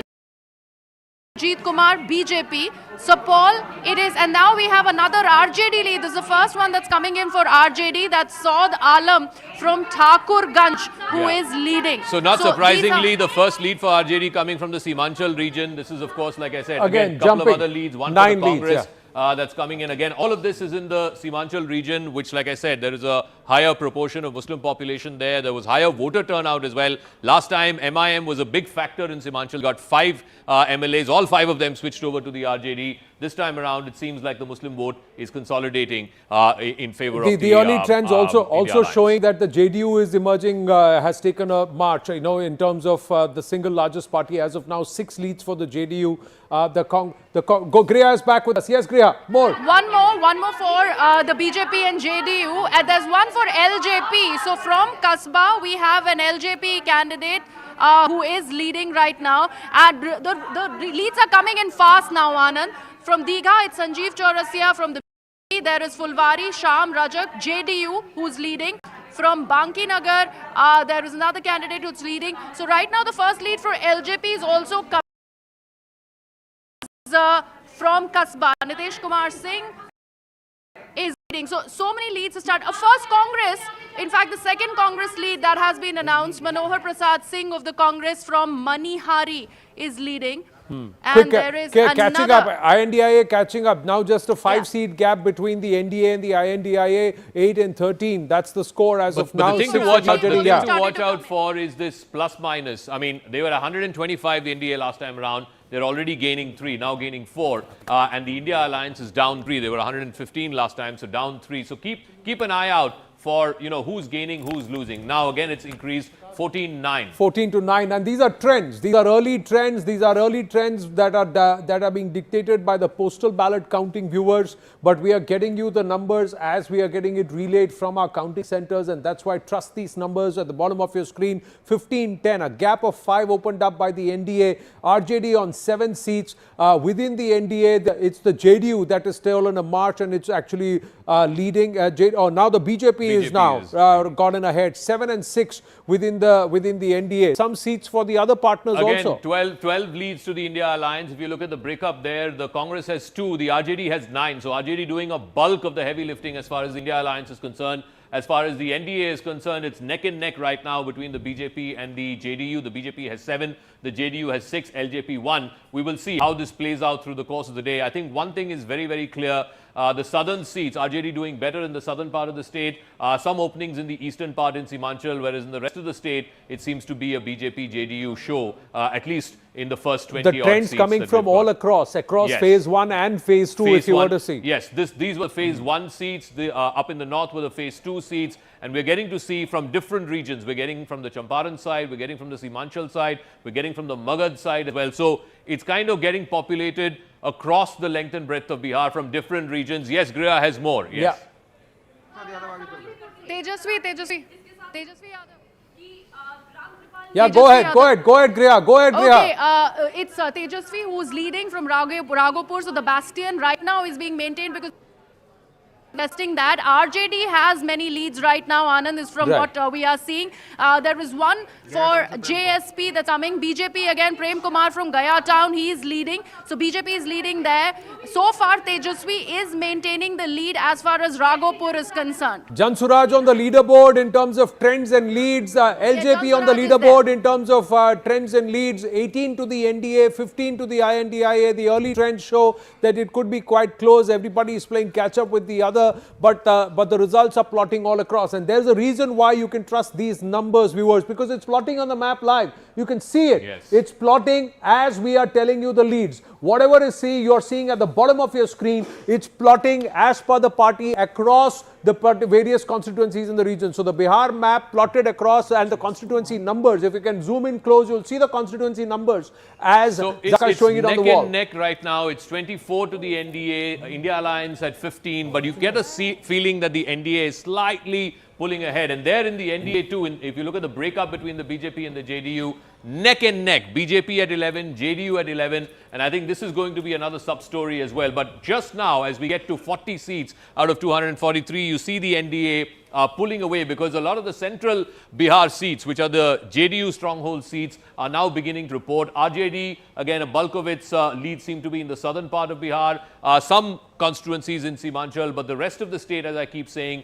the NDA seems to be pulling away. So as these parts of Mithilanchal start populating, these parts of Bhojpur start populating, you will see much more NDA leads. NDA now pulling away. It's almost 30 to 15. So they're going in a 2:1 sort of a ratio. has a lead. Right, there's just one lead. That's why it's on the leaderboard. I said Jan Suraj is on the leaderboard, but 29 leads for the NDA. Let's look at the key race alerts. One of the key race alerts. Okay, we've got this. This is one of the reasons why we wanted it to be plotted here to my right. The magic wall. We've really brought it up so that you can zoom in and you can see that as the plotting happens, it's happening per constituency. Each of these constituencies, get in closer, show it to our viewers that on the magic wall, each of these constituencies are numbered. The constituency number is being plotted based on the color legend for the political party. So the dark blue is for Congress party, the purple is for the RJD, the green is for the JDU, the saffron of course is for the BJP. Then there are color codes for the Jan Suraj party and the Lok Janshakti party. So according to their color codes and the legends that you're seeing at the bottom of your screen, they are being plotted live on the Bihar map, as per the constituency, and that's why you can trust these numbers, viewers. Zaka's got more numbers Absolutely. plotting. It's now pulling away much more decisively in favor of the NDA. NDA at 32, India Alliance at 20, again gain of 8. So from 125, they're already looking at 130 plus for the NDA. Again, if you look at the breakup, it's neck and neck last time I checked. Now the BJP slightly ahead, 15 to the BJP, JDU 13. Remember, they're both fighting exactly the same number of seats, 101 each. Let's look at the breakup of the India Alliance. There it's the RJD that's doing the heavy lifting. RJD was fighting in 140 seats. The Congress fighting in 61 seats. Congress got 3 leads. CPIML in 1. VIP has not opened its account yet. The Jan Suraj has 2 leads now. This is again very interesting. It's early leads. If the Jan Suraj gets 2, 3, 5 seats, then who will he hurt? Will he hurt NDA more? Will he hurt the India Alliance more? Right now we're seeing across all regions of Bihar, we are seeing slowly but surely more and more leads populating. From Alinagar, Darbhanga district, Maithili Thakur is leading. From Raghopur, Tejaswi Yadav is leading. From Mokama, Anand Singh is leading. So these are the leads. Raghopur, Tejaswi Yadav, Maithili Thakur from Alinagar, 25-year-old, contesting for the first time, and she believes she'll have the people's blessings. Anant Kumar Singh, so much drama. Jail tod ke aayega, sher hamara aayega. That's the whole conversation and posters being put out for Anand Singh. Bijendra Prasad Yadav from Supal is leading of the JDU. He is also leading. So these are the early key race alerts. And then we've got Nitin Nabin from Bankipur. He is also leading of the BJP. Again, Ram Kirpal Yadav, Danapur, again leading of the BJP. Many key race alerts that are coming through. Samrat Chaudhary from Tarapur is also holding on, and he is leading as for the early trends on the postal ballot. So these are some of the key race alerts that we are getting, showing to our viewers. I think Griha has more. Griha's got more. Yes, let's go across to Griha. Yes, Griha.